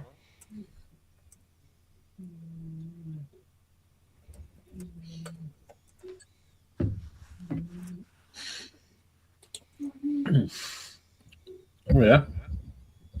Yeah, bloodworms. There already are. I was like, I swear. I'm here. Let me share my screen to see if can you see it? Yep. Bloodworm. It's pretty graboid looking. Pretty much. That's about it, isn't it? Rip off. They're like, Did Alex well, Kurtzman do it? It's just missing a beak, like the solid beak, isn't it? Really, if you think about it. The black. essentially. He's the tentacle. I was about to say, I remember these things. Yeah. Yeah, I think they're in New Vegas as well. But Nuka World, the Fallout 4 DLC, has a bunch. Maybe they'll be in the next one. Hey. Notice how they got the actual bloodworms as well. Yeah. Jeez. Interesting. Oh, it's got 4 in its mouth as a mouth instead of 3. Oh, look, they are putting them in Fallout 76, I guess, too. Or Fallout 4, I guess. This is looks better, makes me think of Fallout 76. Yeah. Interesting. And then you've always got good old Fisto waiting for you. I can hide Harris's face. So what? Dune worms versus Tremors worms, Stanley said. Ooh. I think Dune worms would win because they're bigger by about 1,000 miles times. long. Wasn't there part of the Dune lore originally that was saying basically the entire planet of Dune was a worm at one point? I have no idea. I've only read the first book, and that was a long time ago. I know it was a nice, like, flourishing planet before it was glassed and everything, but yeah, that's the extent of my Dune lore was that Dune was actually a lush planet covered in oceans. Similar to like Tatooine or Mandalore in a lot of ways. Or I guess Tatooine and Mandalore borrowed from that, realistically. Yeah. Along those lines. Mm-hmm.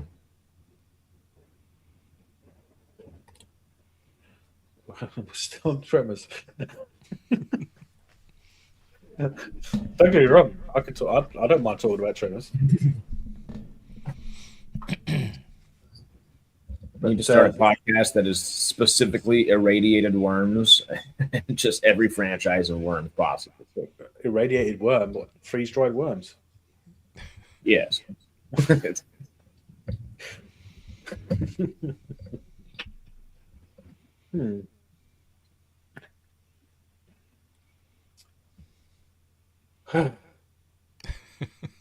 Not wrong, David.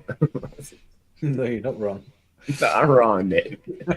See, I've never thought about it like that. I've always thought it flew in through its mouth, and now I'm thinking, actually, no, it flew out. Maybe it flew out through its mouth. Oh, maybe it has a mouth on both ends. I don't know. It's an episode of South Park right there. Watch out.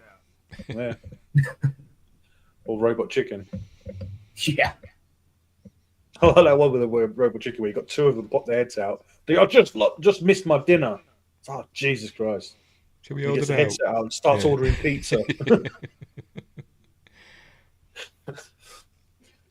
I wish. Cash or card? Well, I don't know. We're just going to eat him anyway, aren't we? Cash yeah. then. Cash then. Seth Green's too good. I wish he would have been able to make his Star Wars Detour show. That would have been great. Just making fun of it all, but having a good time with it. Yeah, definitely. Definitely. We'll have to change the title of this to include Tremors and Yeah. It's anything worm related. But yeah, You have kind of segued into wormholes. If you want to start talking about anything extra sciencey. Stargate's filming in London later on this year. Speaking of wormholes. They go in a gate, come out of Deep Space Nine. Yeah, y'all gonna go try to sneak a peek at any of the sets when they start filming? I'm not, 'cause I'm like No, I 250 think miles from London. they're going to be sound stages. They're going to be inside. I reckon. I don't think they're going to go to any locations in the UK. They may be out and about too. I mean, even when Fallout was filming in North Hollywood, right over here, Greg could go peek over like the side of the highway real quick and take a photo, which was pretty funny. Well, let's put it this way. I don't think there's any part of this country of the UK that looks anything like Colorado for stars. Touche. We've got plenty. We've got some pine trees up in Scotland and places like that. That's all you need. A couple of mountains and some pine trees. Yeah, but don't forget, in the UK, we do have mountains. They're not big mountains. They're big enough to practice on and then go and conquer other people's. Yeah. Well, it's like the weather. I mean, it is, it's cold enough to prepare yourself for the Antarctic, but when you get there, you're only there to confirm someone else got there first. It's not false. So, anyway, we did Top Gear where they were the first ones to actually go to the North Pole, weren't they? So they keep telling us. Well, I think technically they were the first ones supposedly to actually drive to the North Pole. Yeah, the magnetic North Pole. Yeah. In a Toyota Hilux. Or Sponsored. That's my favourite episode of Top Gear, is that the North Pole one. The Polar Challenge. My favourite one.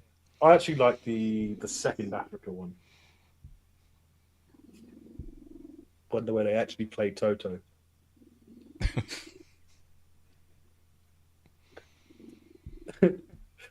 Okay, so now it's the Star Trek Worm Fallout Top Gear. Exactly. Can you make one word out of all of that? I will be very impressed. Star Worm Gate Fallout Gear. Perfect. Close enough. Perfect. It was immediate and perfect. Wormgate. Some political scandal, doesn't it?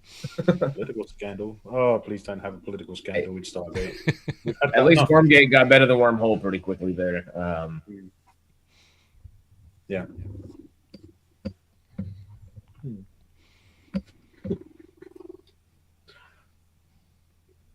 Melvin's brain's just ticking.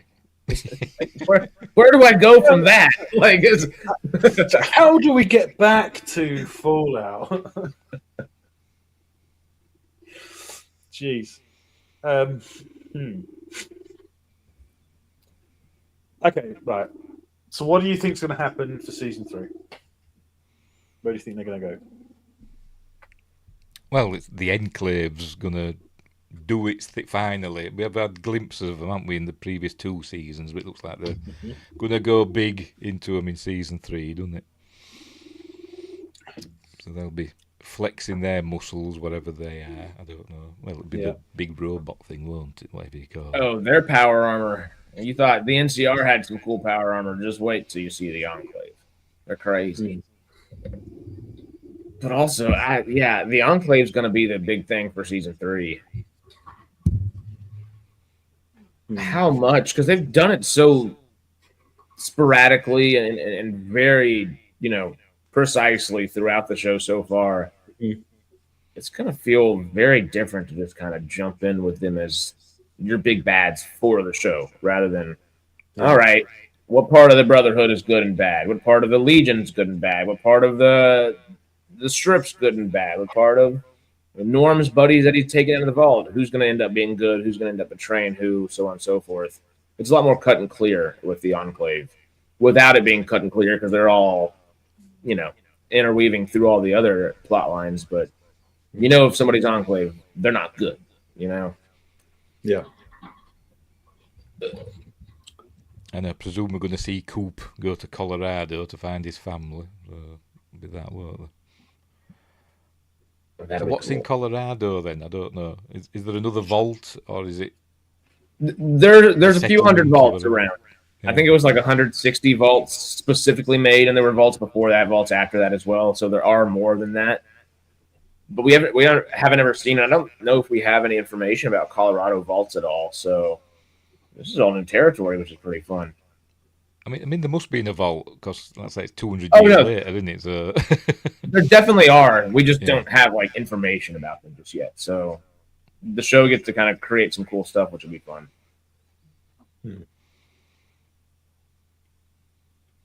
Or will he find that they didn't go in a vault and they just lived their lives somewhere out of the way, and he'll just find their ancestor, that they had, his daughter grew up and had kids, and he'll find their descendants. There's a prevailing theory on the interwebs right now. Everybody keeps saying that Janie, his daughter, is going to end up being like the leader of the Institute, or not the Institute, excuse me, the Enclave, and that would suck. That would not be good for Coop there. So who else do you think Hank's chipped? It's difficult to say. I mean, because considering the fact that they're miniaturized to a point where you would only have a scar visible on the back of your neck. I mean, and they're not necessarily going to know it's happened to them. So, I mean, they're going to be a lot happier than they typically would be just walking around. That'll be everyone in Vault 33 seems to be that way. Yeah. Even banging on the door, demanding, for her to die. I mean, they're all chipper about it. death to management.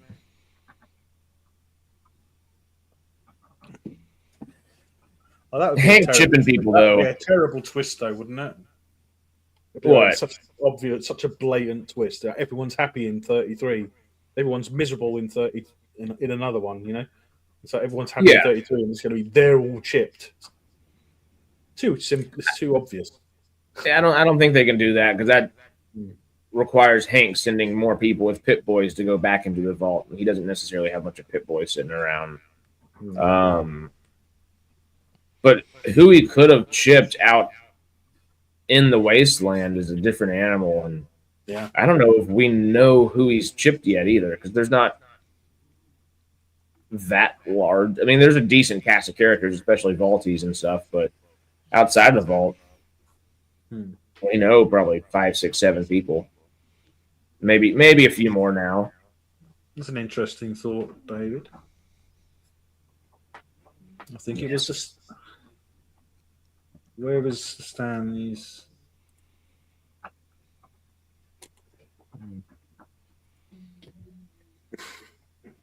It's interesting.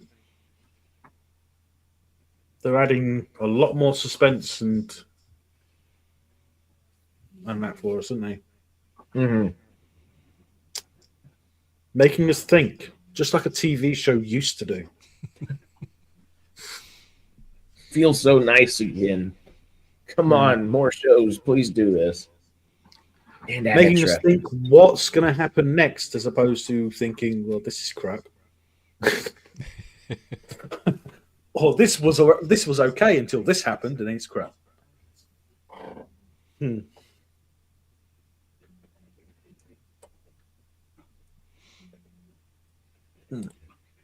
said it on Zytrek on Friday. Aye. No, yeah. I didn't watch on Friday, so.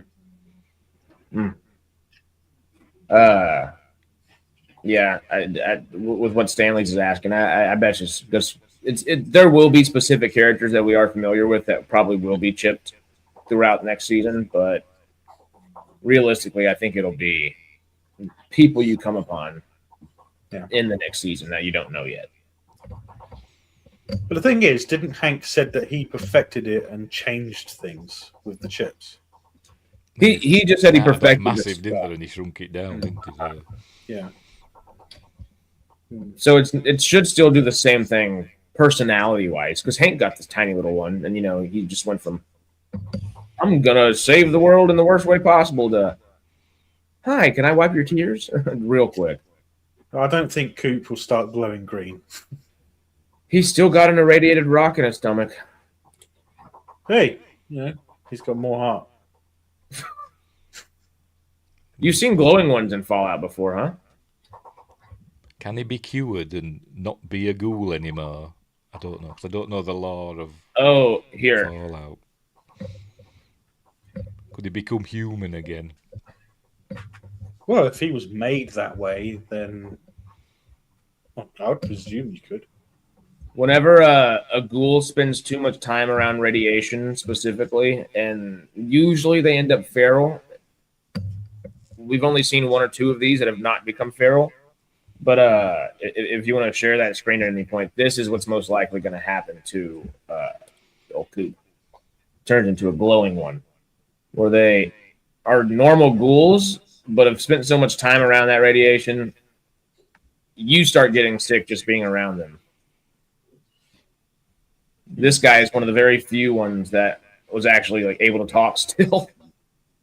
But yeah, that's probably what they're leaning towards, because there is precedent in the franchise for that. So he's not likely to get better then. No. This guy's insane in the whole games, but he's great. Don't think Coop's going to have a happy ending then. Whatever that may be. If only. Do we know how many seasons it's well, going to run for? Have they said? They've mentioned wanting to get to 6. But what are they under? What's the current contract for 3? The usual, one of the usual contracts for streaming, isn't it? They were renewed for 2 before they started. After season 1, they were renewed for 3, and they're about to begin filming 3 in May. But because it's gotten so well the last few weeks, they are trying to push scheduling up, apparently, which would be cool.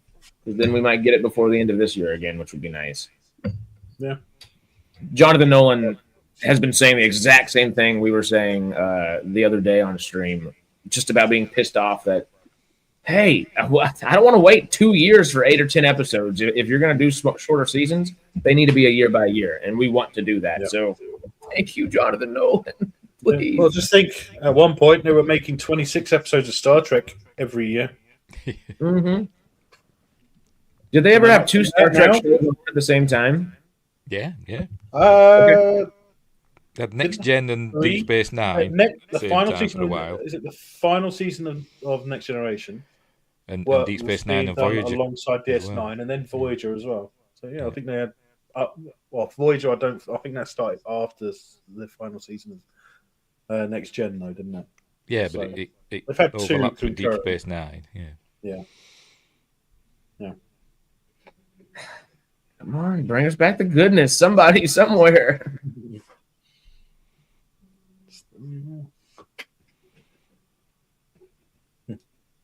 Well, we'll see what happens. We'll see what they do to him. That, I think, is more likely than Maximus and Lucy getting a happy ending as well. I don't think both of them... I want him to get his nose back. Regrows it. Yeah. I love that line. So when's my nose going to fall off? I've been waiting for it to fall off. But his arm falls off instead. Yeah. Right when you needed it as well. It was funny. Oh, yeah. But it's so good.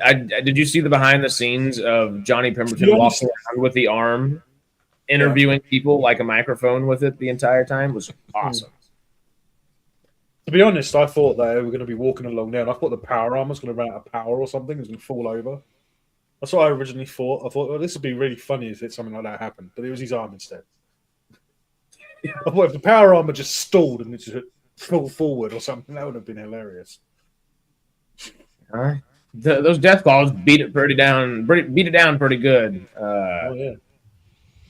I Thaddeus understand why the weapons took so long to arm. It's like he's obviously been wearing it for quite a few hours at that point, and it still hadn't armed the weapon system. What the fuck? What was that about? It's a whole different type of power armor.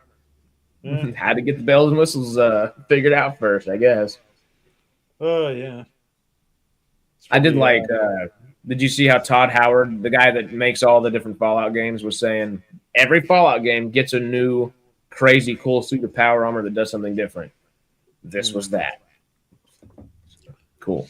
Same way that different branches of the military would have different types of armor. Yeah. Mm-hmm. Mm.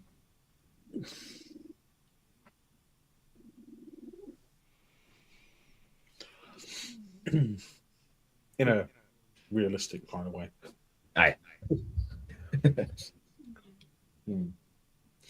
Like no two Humvees are the same for between branches, that sort of thing. Okay. But yeah. Wow. So, anyone think of anything else? You know, you get me to talk Fallout for about 6 hours at the same time, but direct the craziness. Yeah, but those 6 hours would be split into probably made into 9 hours with all the stuff we talk about in between. This is true. There might need to be a food and a joint break at some point. Yeah, exactly. But at least none of us have gone to the toilet 30 minutes in. This time. This time. So now that you mention it, actually, That's a good job. My chair's a commode. I wish. No, I don't. just stream from the toilet. Well, there's an idea. Although it's a different type of stream. Everyone streams in the toilet once a day, at least. You would hope so. Yeah. Just don't cross them. No. Don't cross the streams. Nope. What, by yourself? Well, you know, it depends on, you know. You cling on. Well, I mean, you might be. It sounds like Melvin's been crossing and fighting swords lately.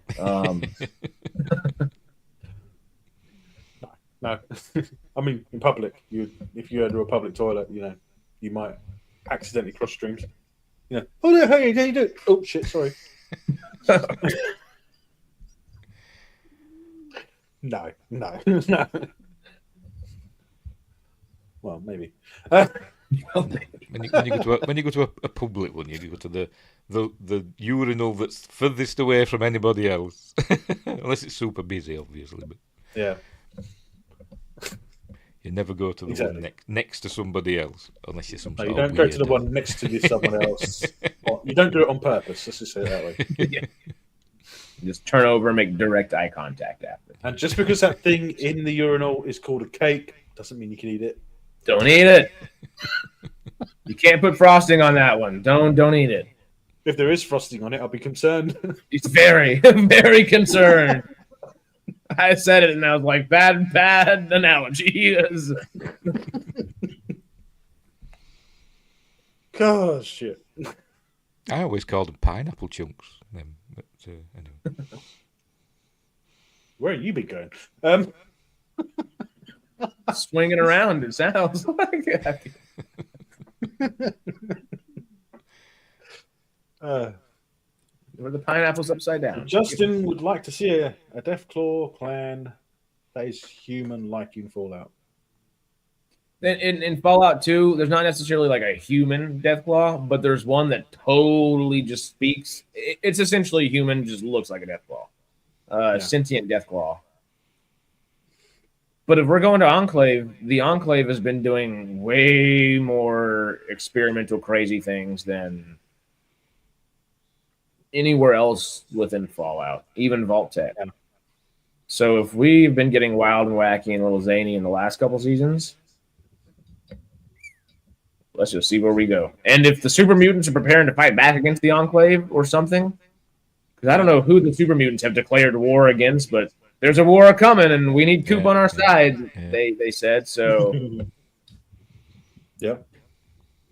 No say, but muy interesante all at the same time.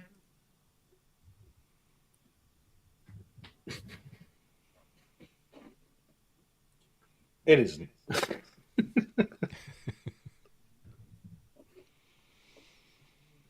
Not with that attitude, it's not. Not with a swivel, it's not.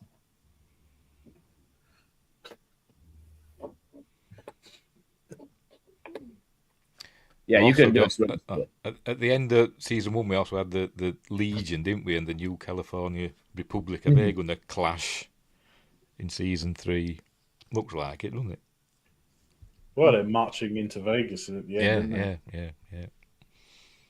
Well, we almost had. It's going to be a war. It's all because of me. It's not because of you. It's going to happen anyway.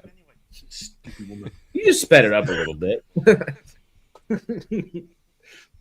Do y'all think it'll follow kind of a similar pattern? No. Technically, it wasn't Lucy. It was Coop. Yeah, definitely.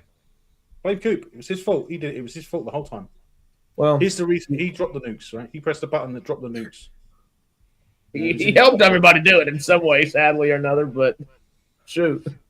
He didn't mean to. He was trying to be good. Do y'all think season 3 will be just with that Legion and NCR fighting and then the Enclave stuff kind of seemingly being set up for further? Do you think it'll kind of follow a similar pattern to season 2 where early on, instead of the Brotherhood fighting, we'll see Legion and NCR fighting? And by the end, instead of setting up NCR and Legion, it'll be setting up the Enclave and Super Mutants for the next season? That's probably where they're going to go. It feels like that's their formula. The thing I've been thinking about is, will they actually show the fight between them? Because they don't have to. That can happen off screen. All we need to do, we can see the aftermath. We don't have to actually see the fight. Are they going to show us the actual fight or the aftermath? Yes. I think we'll get bits and pieces of both.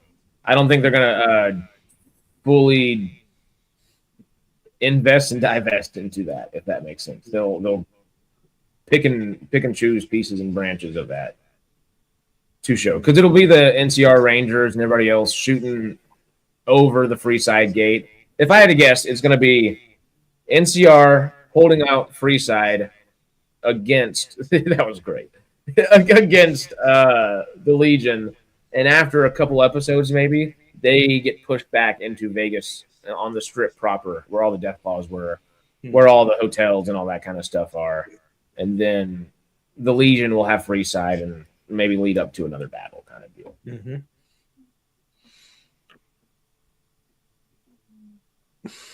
Or not. Who knows? Yeah. I don't know.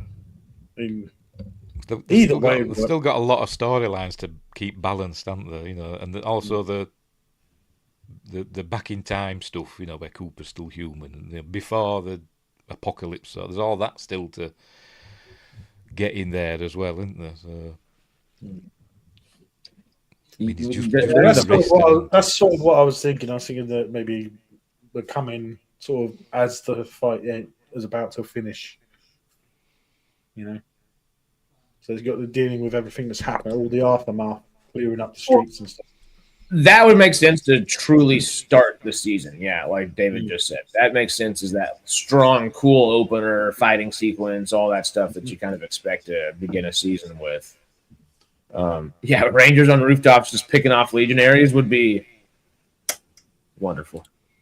Or maybe they'll just Well, I mean- subvert our expectations, and it'll just start with everybody arms round each other saying, "Yay! Boom, The Legion and the bye. NCR, yay!" Singing 50s music. Yeah. You never know. Well, You never know.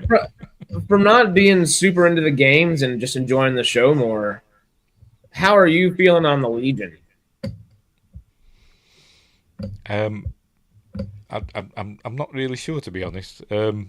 Are they scary or are they more? Well, I don't think they're told they're scary. scary. No, I don't think they're Okay. scary. I don't think. I think they're- the scary thing about them is that they're so stupid. Yeah. It's just They think they think the Kaiser is is the same as Caesar. So they're going to go and build their own Kaiser's palace. I mean, they're going to Vegas. It's Caesar's palace. I mean, That was a great the one. scary in that I wouldn't want to get caught by them alone, like Lucy was. Mhm. But they're not scary as like a force, are they? If you know what I mean? Because they seem to be pretty inept, don't they? So I'm with you. It just They it, don't it seem didn't as feel well like armed. the game. Yeah, in the game, you are constantly being terrorized. They come find you. They send assassins after you. They are constantly trying to do things. They torture, enslave. I mean, like the one slave says to Lucy is, "Well, I wouldn't want you to get raped by the wrong person," which implies that they're the right person, which is just how like depravity is just all that the Legion kind of revels in, and Mhm. it's definitely not. It doesn't feel that scary, As much as I love Macaulay Culkin, I'm not convinced Kevin McAllister. This could change Macaulay Culkin from Kevin McAllister and Richie Rich in my mind to a different kind of character actor, but we're not there yet. Okay. the scariest person I've seen in the series was the woman selling headhouse soup. Yeah, I found her terrifying. drinking a nice little straw. It felt like a typical Vegas as well, with everyone betting on everything that's going on around them. Yeah. It's just like you think with Vegas, right? I was literally in Vegas on Monday, so I came home and on Tuesday watched the finale to New Vegas essentially, and it felt very on the nose. Americans, eh? I were in Vegas on Tuesday. I went shopping yesterday. Oops. Thankfully, it's not too far. Being left home alone can do. I was left home alone a lot. There's nothing wrong with me.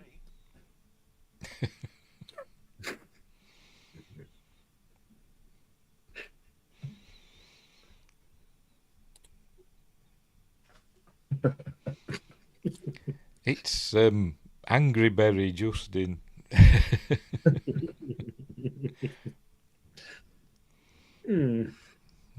My mate Justin.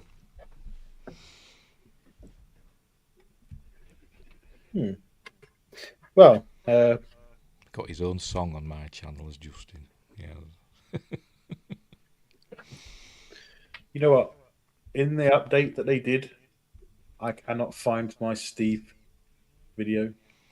Good. Not here anymore. It's gone. I'm gonna have to do it again. I grabbed all the Melvin things from Tremors, when Melvin keeps getting chewed out. But I've lost them as well. If you kick give me your about ass, 12 Melvin. minutes, in about 7 to 10 minutes, I could find you singing the entire Stargate 12 Days of Christmas again if you need me Oh, to. God.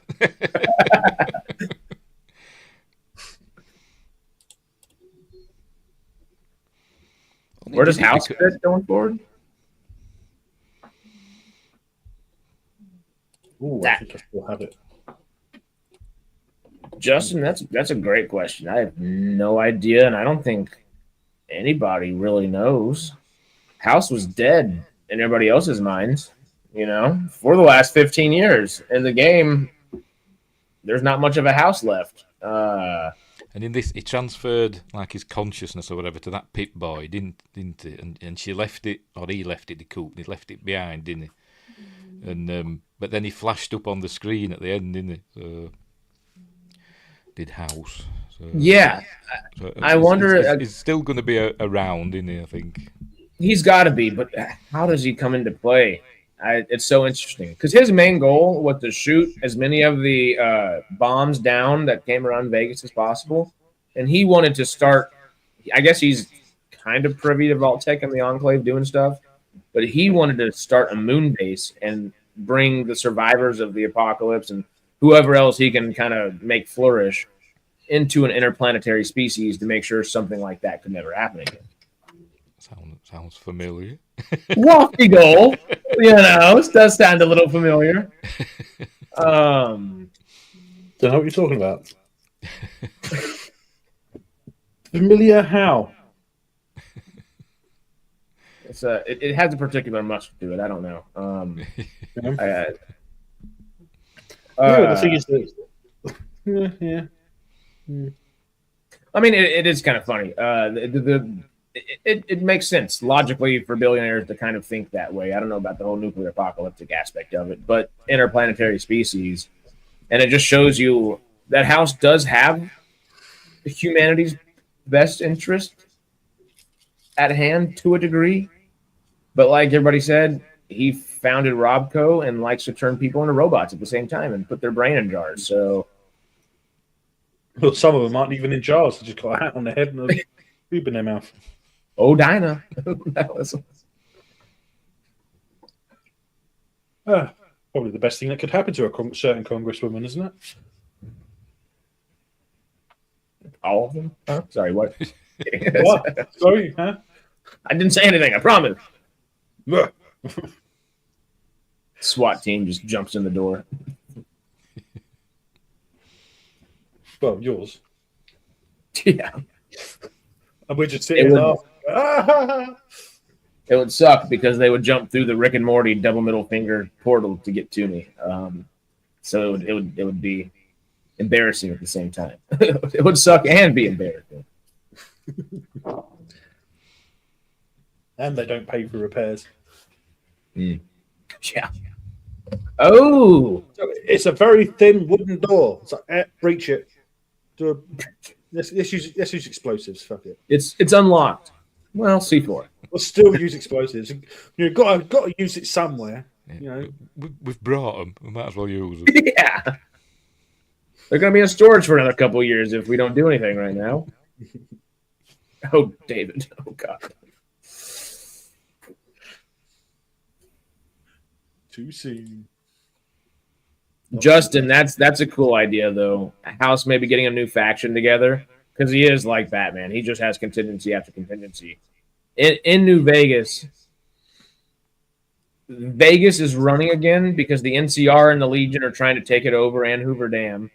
And House is that kind of extra external factor there that gets all these kind of tribal different people around New Vegas and what's left of Las Vegas to join together and say, hey, we're bringing the Strip back and there's kind of civilization again. He could try to maybe, because he got the NCR and the Legion to quell their fighting in New Vegas itself. They could fight outside of its borders, but not within New Vegas itself. There's a chance he could do that again, which would totally be a 180 from what we expect. But he has done it before. And that would be a force that could fight the Enclave, maybe. It's still so cut and dry, cookie cutter. Good guys versus bad guys again, though, rather than the interesting gray that we get to sit with. Well, you know, at least in the classic Western, you knew who the bad guy was. He always wore a black hat, right? A That's black true. cat. Melvin! Melvin's a bad guy. He wears a black cat. No. We've been duped. Always wears a black cat on his shoulder. Yeah.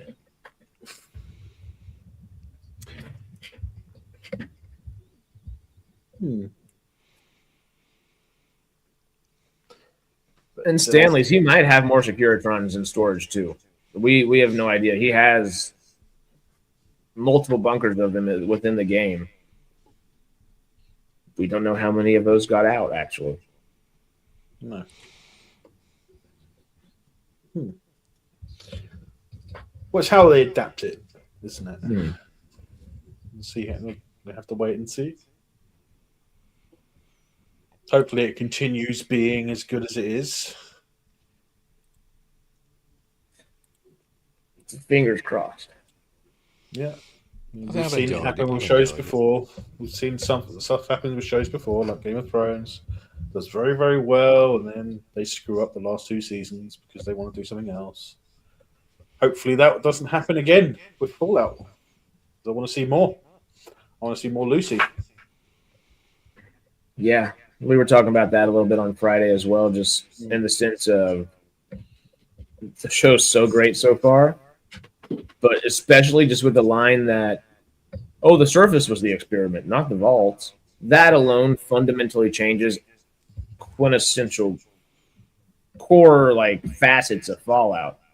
Especially considering the fact that what we've seen so far, all the experiments are happening in the vaults.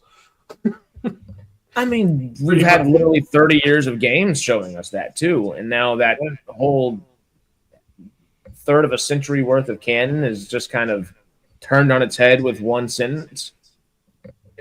I'd be lying if it doesn't give me trepidation jumping into season 3. As excited as I am, I've adored the way it ended. Just being a Fallout fan and growing up with it. Right now, everything the show has done is deepened my love for the lore. It strengthens different facets of the lore and makes them make more sense, informs them. This could make all of that just negated in a heartbeat. Hopefully he's not going to do a Westworld. The first 2 seasons of Westworld. The first season of Westworld were amazing, wasn't it? Season 2 were okay, I didn't mind. Yeah. And season 3 were just something else completely different, wasn't it? I'm in season 3. I have some background work that I did in there, and I stopped watching it. I think I actually might be in season 4. My old roommate was in season 3, and we did see him in the background when we found him. But I think I was in season 4 just in the background, and I never even watched it because season 3 was just. I don't want to keep going. I just hope Fallout doesn't go that way. Fingers crossed not. And it is scary you said that because Jonathan Nolan also did Westworld. So No, that's what I mean. yeah. Yeah. Yeah. But he's also Chris Nolan's brother. He helped bring us the Dark Knight trilogy, The Prestige, my favorite Chris Nolan movie, and so many others. So I don't know. The hope's there. And at least he's got Todd Howard and the Bethesda Game Studios to help rein him in a little bit as well. And the 2 showrunners themselves are great. Graham Wagner and Geneva Robertson Dworet.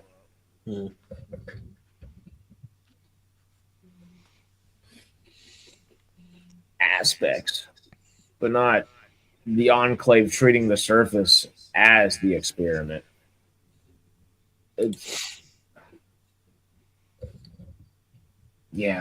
It's interesting.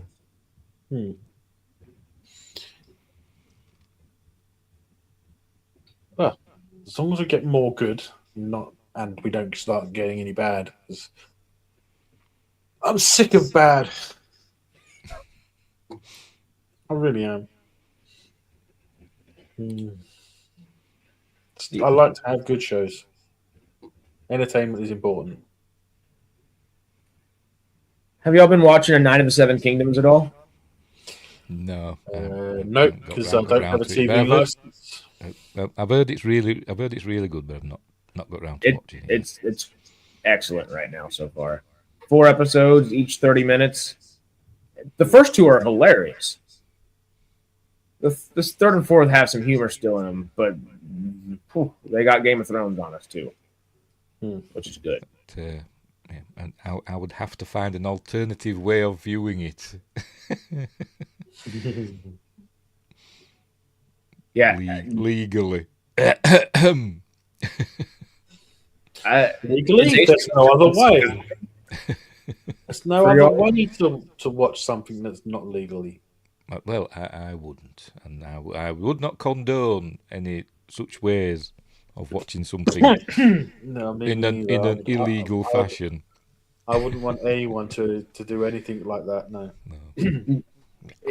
In fact, y'all both gave an extra $5 on the TV license this year, right? Like just for an extra donation, just to be friendly and nice. Yes, TV license is going up. Is it actually? £5.50? I think it's going up, isn't it? See, I was being sarcastic, and it's actually happening. Great. Well, it's like the taxes; they go up every year, or they get frozen, but they never go down. Woo. No, saving it to binge watch. Yeah, that would make sense. I might do that. Legal. I don't know how many episodes it is. It's going to be It's great. only short. It's only short, isn't it? I don't think there's that many. Because it is a novella. There are a couple novellas I think they're going to be adapting for the series. Yeah, I think it's only 6 episodes in it, is it? I think it is, I isn't it? think so. Something like that. Yeah. It would make sense because where they are right now, there's not a whole bunch left to get to before the nitty gritty is gritty. Cool. 6 to 8 episodes. I think it's 6. I don't think there's 8. Blue, move. Come on. That's away. Total eclipse of the cat. Yep, that's not. Yeah, and it's the wrong end of the cat as well.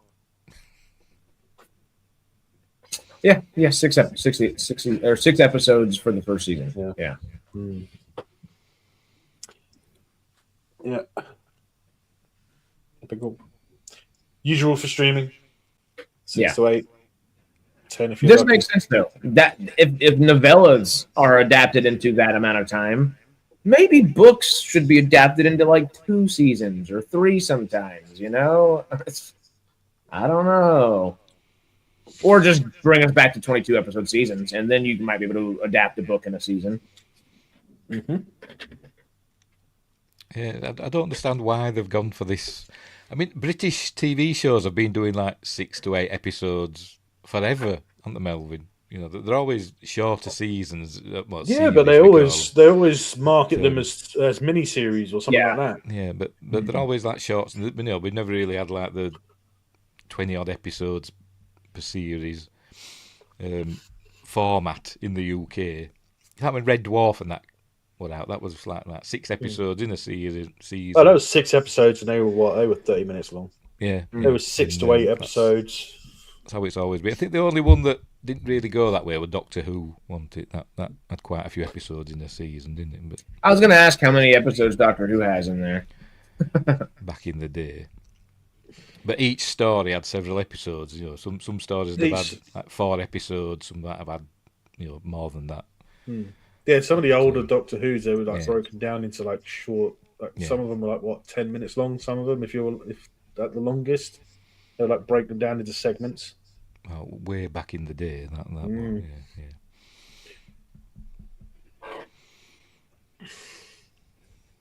But shows like Star Trek, we had there was 26 episodes, but they get what they're given, essentially. But there were loads of them. The Last Train, that was a BBC production, I think, if I remember rightly. That was actually pretty good sci-fi. But that was only 6 episodes, I think. Yeah, I think there was that other. There was that other one, The Survivors, which was similar, where the country gets devastated by a disease. Yeah. And that was, I think, that was 6 episodes, wasn't it? Yeah, that's where they've generally done it in Britain, in the past. And for some reason, Hollywood's adopted that. Well, no, I don't think it's Hollywood. I think it's streaming. Streaming services adopted it, and they basically just moved from there, hasn't it? Yeah, Hollywood's not happy about it because now Hollywood doesn't have any freaking jobs anymore. That sucks. Well, no, considering, and also there's the fact that some of the contracts that they have to sign, they'll work for one season, and then they might not be able to go and find work anywhere else for 2 or 3 years until the next season is done. And that's the you're problem. only getting- That's one of the. Isn't that one of the things that they were talking about in the strikes as well, wasn't it? The fact that it's some of a slew of that gaps kind of between stuff. and everything. Yeah. It's shows cost more than they ever have. They're a third to a quarter of the size that they've ever been. Unless we're talking miniseries. And miniseries were always that kind of like prestige kind of 6 or 8 episodes just looking great, but every show doesn't need to be a prestige show. No. If you're giving these shows bigger budgets, spread it out a little bit. Yeah. Hope you can still hear me. But, Yeah, because microphone moved. Good. Yeah, it's funky. Little Funky, Fingers asking, ever seen a sci-fi show called Earth 2? I liked that. A long time ago. This was like the 70s, wasn't it? About 1974 Yeah, I or liked something, that. I think. Yeah, I liked that show. Was it a I don't show? know. Or was it just a pilot? Was it an actual show? No, it's an actual show. Yeah. Was it? Oh, no, I think I've just seen the pilot episode. The Gene Roddenberry, wasn't it? Was it? I think so. Yeah. I had it on DVD. I don't think I've got it now. I'm sure I had it on DVD at one point.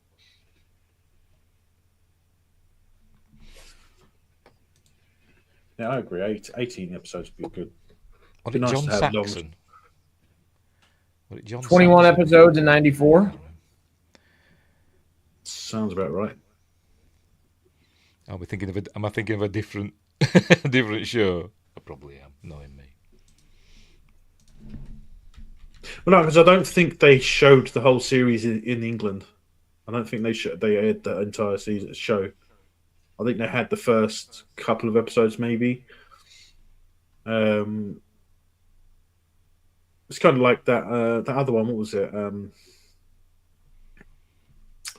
The Treasure Island in Outer Space, was it? It was another old show. Why do I feel like I'm mini talking series. about? I think I'm thinking of something else. Hey, is that Clancy Brown in Earth 2? Probably. From Steven Yeah. Spielberg, Amblin Entertainment? No way. Let's have a look. What's he done? I'm probably thinking of Genesis 2, which was a Gene Roddenberry thing. Stanley says it's on YouTube.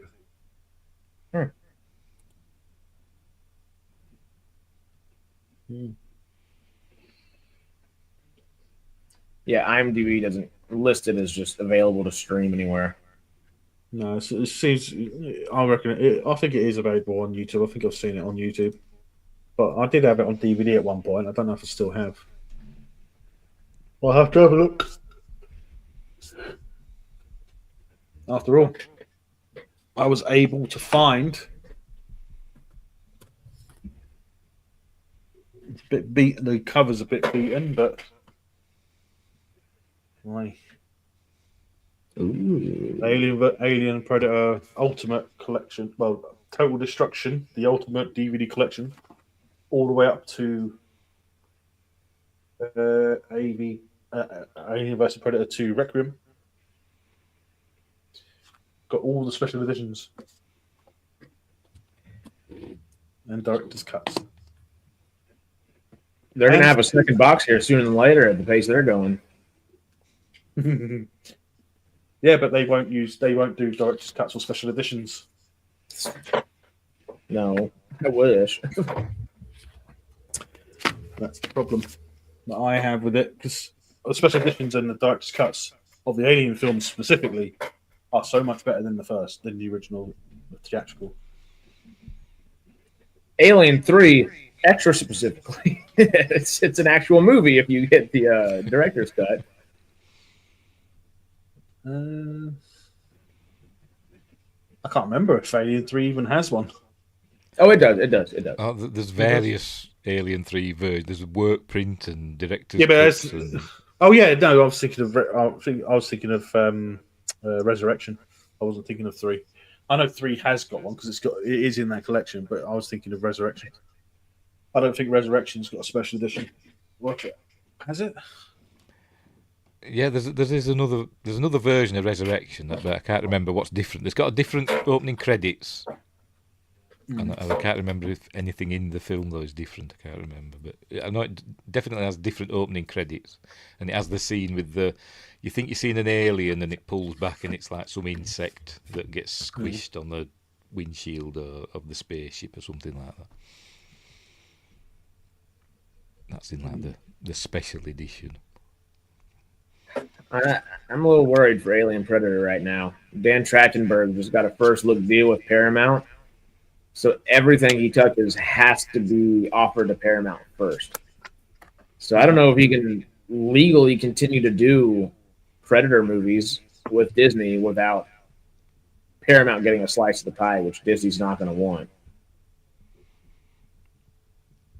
And Predator's been doing so good. I don't want any mishaps on that track record right now. They don't say whether the Alien Resurrection has the special edition on there. I don't think I've watched. I think that's the only one in my collection I haven't watched. I've watched it before. I didn't like it, so I've kind of skipped it most of the time. Understandable. But it probably has.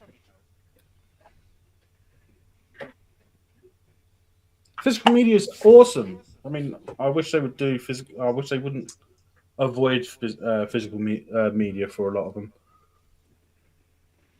Well, it goes back into that old saying: "You'll own nothing and be happy eventually." Yep. Yep. I hate it that I have such a vast digital library at the same time, but less space and especially when I look on Amazon and I could rent Predator Badlands for $15.99, or I can buy it for $19.99, or I could just wait for it to come on to Disney Plus and watch it for free,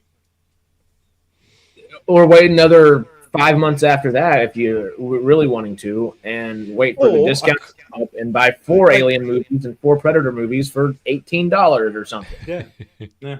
I could use alternate ways to do it if I wanted to, but I don't want to. I want to support it if it's a good film. I mean, I've been told it's good. I've been told I need to watch it, but is it going to be worth 20 quid? Or 15? Or is it worth finding the Stephanie eye patch and going R? Or is it better to wait 6 months or so, or however long it takes for Disney Plus to put it on streaming? Yeah. At least then I can leave a like or something. Oh, can you click like on Disney Plus? I can't remember. I think after you watch it, you can. Yeah. I've never done it. I haven't done it because usually what I watch on Disney Plus isn't that good, so I haven't really thought about it. See, my Disney Plus is turned into pretty good because I have clicked the like button on all of the Hulu side of Disney Plus. So now it's just essentially Hulu, which is what it should have been. I can't remember the last thing I watched on Disney Plus. Probably the X-Files. The Hulu side. Yeah. I think the last thing I watched on Disney Plus was probably Alien Earth. Yeah. Oh, I forgot about that. I think that was probably the last thing I watched on there. I don't think I watched anything on there. Get your ass out of the camera. He went right back into it.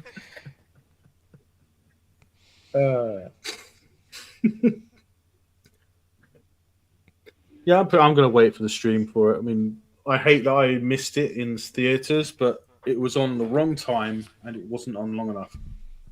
It was only on for like maybe 2 weeks, and it was like one day every week. It was like that's insane.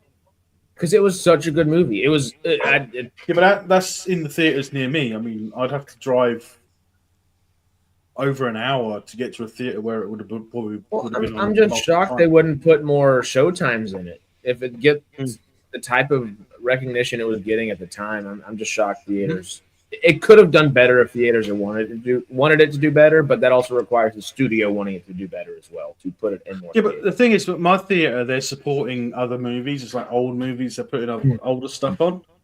But I wouldn't be so bad. I mean, I'd love to go and see a lot of older movies in the theaters. Just the ones that they're showing at the local one near me, they're crap. They're not good. They're not worth going to see. It's hard to get the rights to do that, especially with smaller ones and stuff like that. And I think that's probably the issue they're running into. But shoot, it's still fun. I love going to see the old ones. I saw Crouching Tiger, Hidden Dragon like 2 years ago for its 20th or 25th anniversary. I'm sad I missed Lord of the Rings, but they weren't showing it around me. Yeah, there's a lot of good. I think theaters. They were doing it. I think they were doing. I think recently they were doing the Lord of the Rings again and the Hobbit. Yeah, at my local one. I'm pretty sure recently. Mm-hmm. They just did all I guess 6 of them, but it was Lord of the Rings 25th anniversary for Fellowship at least. So I can't remember how much it was, but they were doing the doing like an omnibus type thing. You know, you pay for a ticket and you're there for all 3 movies. That's nice. That's a long day. Could you imagine doing that for the Avatar? You're watching 3 3-hour-long films. Got to go for a pee like 2 or 3 times during one film. I may or may not have done similar things. Lou. Don't you dare do it again.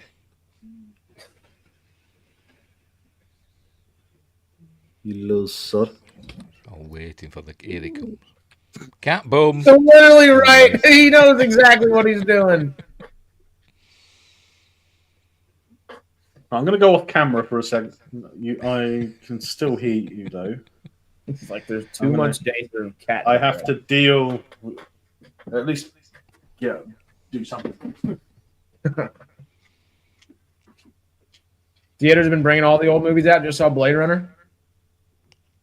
I have never seen Blade Runner in a movie theater. No, me neither. But and I would go in a heart.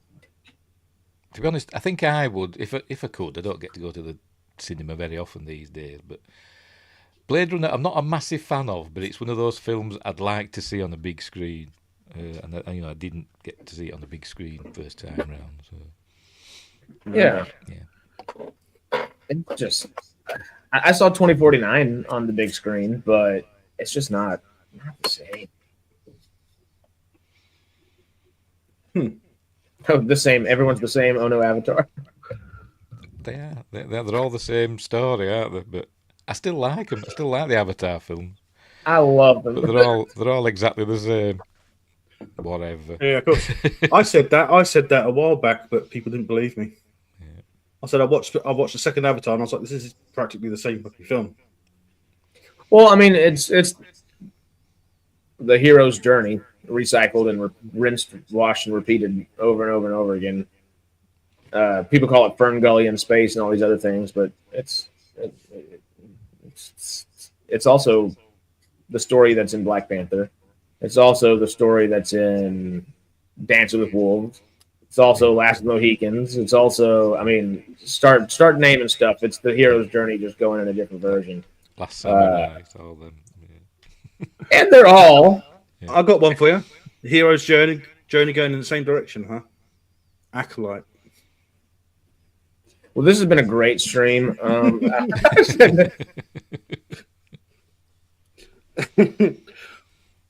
Yeah, I probably do have about like 10 minutes before I got to jump out and keep moving with the day. Echo? Oh, God. See, you said Echo. I thought about Echo from The Bad Batch. And I was like, oh, that one's sad and happy. Not freaking Echo. I never watched Echo. So. Good. I haven't watched Wonder Man either yet, and I've heard that's good. It's Marvel's best series. I haven't watched that either. I'll have to give it a go. The only thing close to as good of a series as that Marvel's done so far is Loki season 2. Loki season 1, fluff. It's got 2 good episodes and 1 decent episode. The rest is fluff. Season 2 is awesome. Wonder Man. It's shorter episodes, kind of like Night of the Seven Kingdoms. Yeah. But every moment's great. I think it's not worth me going to the theater to watch anything really, because I just stick my headphones on and put my projector on the wall. I've got my own private theater, so. Yeah.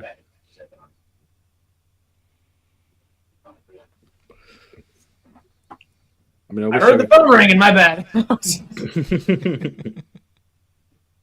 I don't think the desk is supposed to vibrate naturally back there, and it sounded like Blue was behind me for a moment.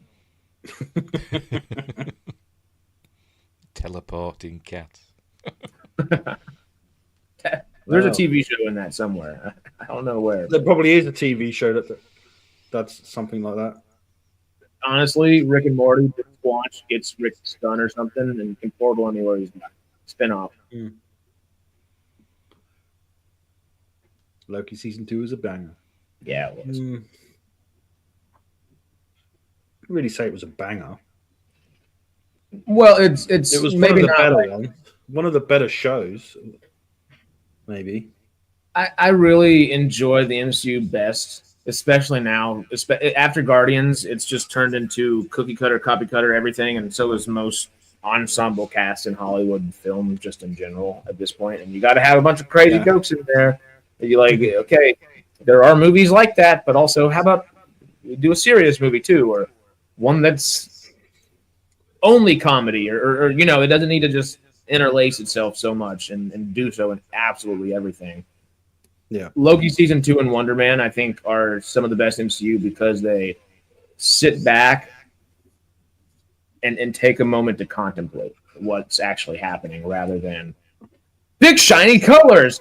Gauge that freaking saturation up there, and then throw some sky beams in there and a few fireballs, and we're all set. I was just gonna say it's been a while since we've seen a good sky beam. Good old sky beam, just everything all the time.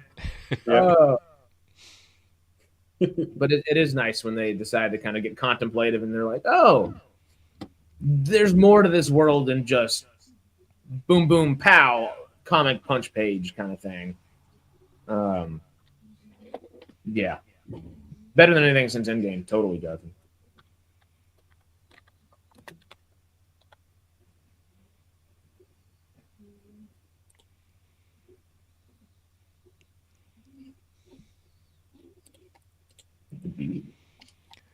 The Beauty, a new horror sci-fi series on Disney Plus. No, because I've not seen anything on Disney Plus for ages. So to look into that one. Evan Peters and Ashton Kutcher. Wow. I've just remembered something. I have not seen it, David. It looks like it's another Ryan Murphy show, like American Horror Story, American Crime Story, Nurse Ratched, all that kind of stuff. There was an adaptation of The Little Mermaid that I was looking forward to seeing, where the Little Mermaid kills everyone.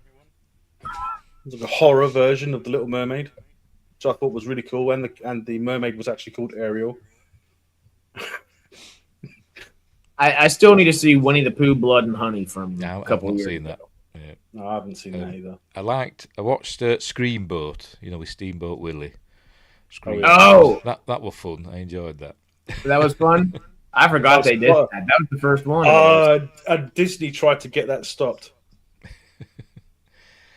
But they tried to renew the rights, didn't they, before it was released?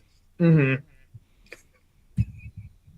It was, because it was Steamboat Willie and Oswald the Rabbit both lapped around the same time, I think. Something? I don't know if they've done anything with Oswald the Rabbit, although they should. Death of Unicorn's all right.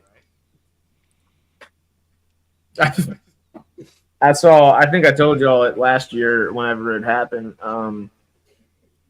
I may or may not have had a little bit. There was a fungus that might have found me, and I found it that morning.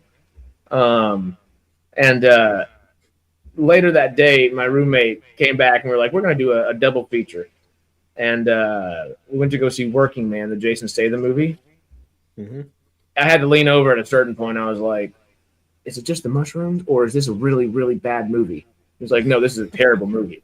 And then we finished it up and followed it with Death of a Unicorn, which I don't know if Death of a Unicorn is as good of a movie as I remembered it or not. I don't remember it being great, but oh my God, it was the best change of pace after a Working Man. That was such a bad movie. Death of a Unicorn seemed like it was Oscar potential after that. Well, the way the Oscars is going, or has been going, you wouldn't be surprised. Go Nora. God, that killed me last year. Anyway. I probably do have to go ahead and start getting out of here. My phone's ringing back here again. Yeah. But it's certainly interesting when you get award ceremonies coming out and saying that their ratings were lower than anything that they've even had nominated. It's so low that it's like, well, is it even worth making these shows anymore? I forget, is it starting this year or is it next year that the Oscars are going to be on YouTube rather than cable television? I don't know. I don't follow. Ow. Because that's going to help them in a big, big way.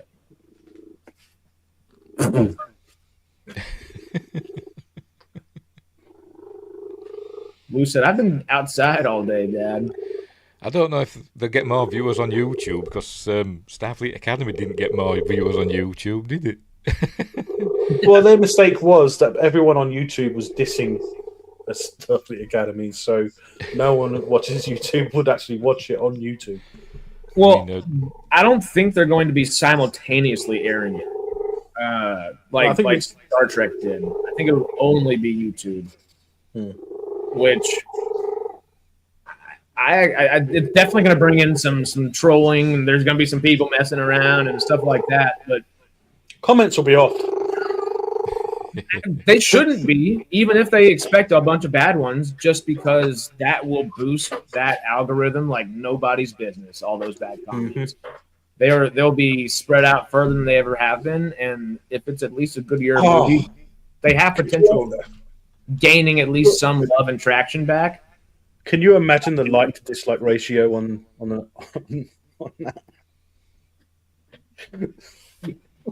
The funniest thing will be, what was the like to dislike ratio 24 hours before the stream while it was set, during the stream, and then 24 hours after the stream? So it's going to be different, and it's going to be funny. Blue, move. Come on. Come on. Don't show your ass. It was so close. Blue is going for the threefer. It's going for something. I don't know that much.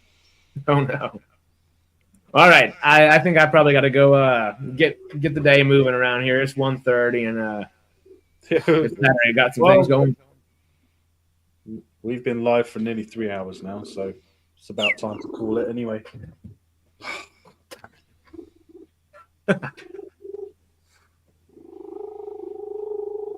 And the blue show. This little shit. Hey, at least it's the cat and not the dog. Bailey! All right. Well, I guess I'm going to go ahead and hop out of here. Melvin, I will see you soon, sir. Are you Sci-Fi Sundaying with us tomorrow? Possibly. Oh. We'll probably... I think there's too much going on today. I might not be able to stream Saturn nominations. We're going to do Saturn and Chevron tomorrow. Steve, we got to get you to come say howdy again. Yep. No problem. Right, yeah, I think we'll call it there anyway. So let everyone know where we can find you. And, Who goes first? I'll go first. Yes, That sir. Old Yorkshire Geek on YouTube. Just search for it, and lots of stuff on there. Maybe not worth watching, but there's lots of stuff on there. And I'm on Facebook and Instagram. Blah blah blah. All that stuff. Right. Done. Y'all know, sidetrack, all that good stuff. But hey, go to my personal channel and watch like a little short or something. I do have a couple little short films, not shorts. Tell me what you think. Might as well. I never get to say that, so let's just do it right now.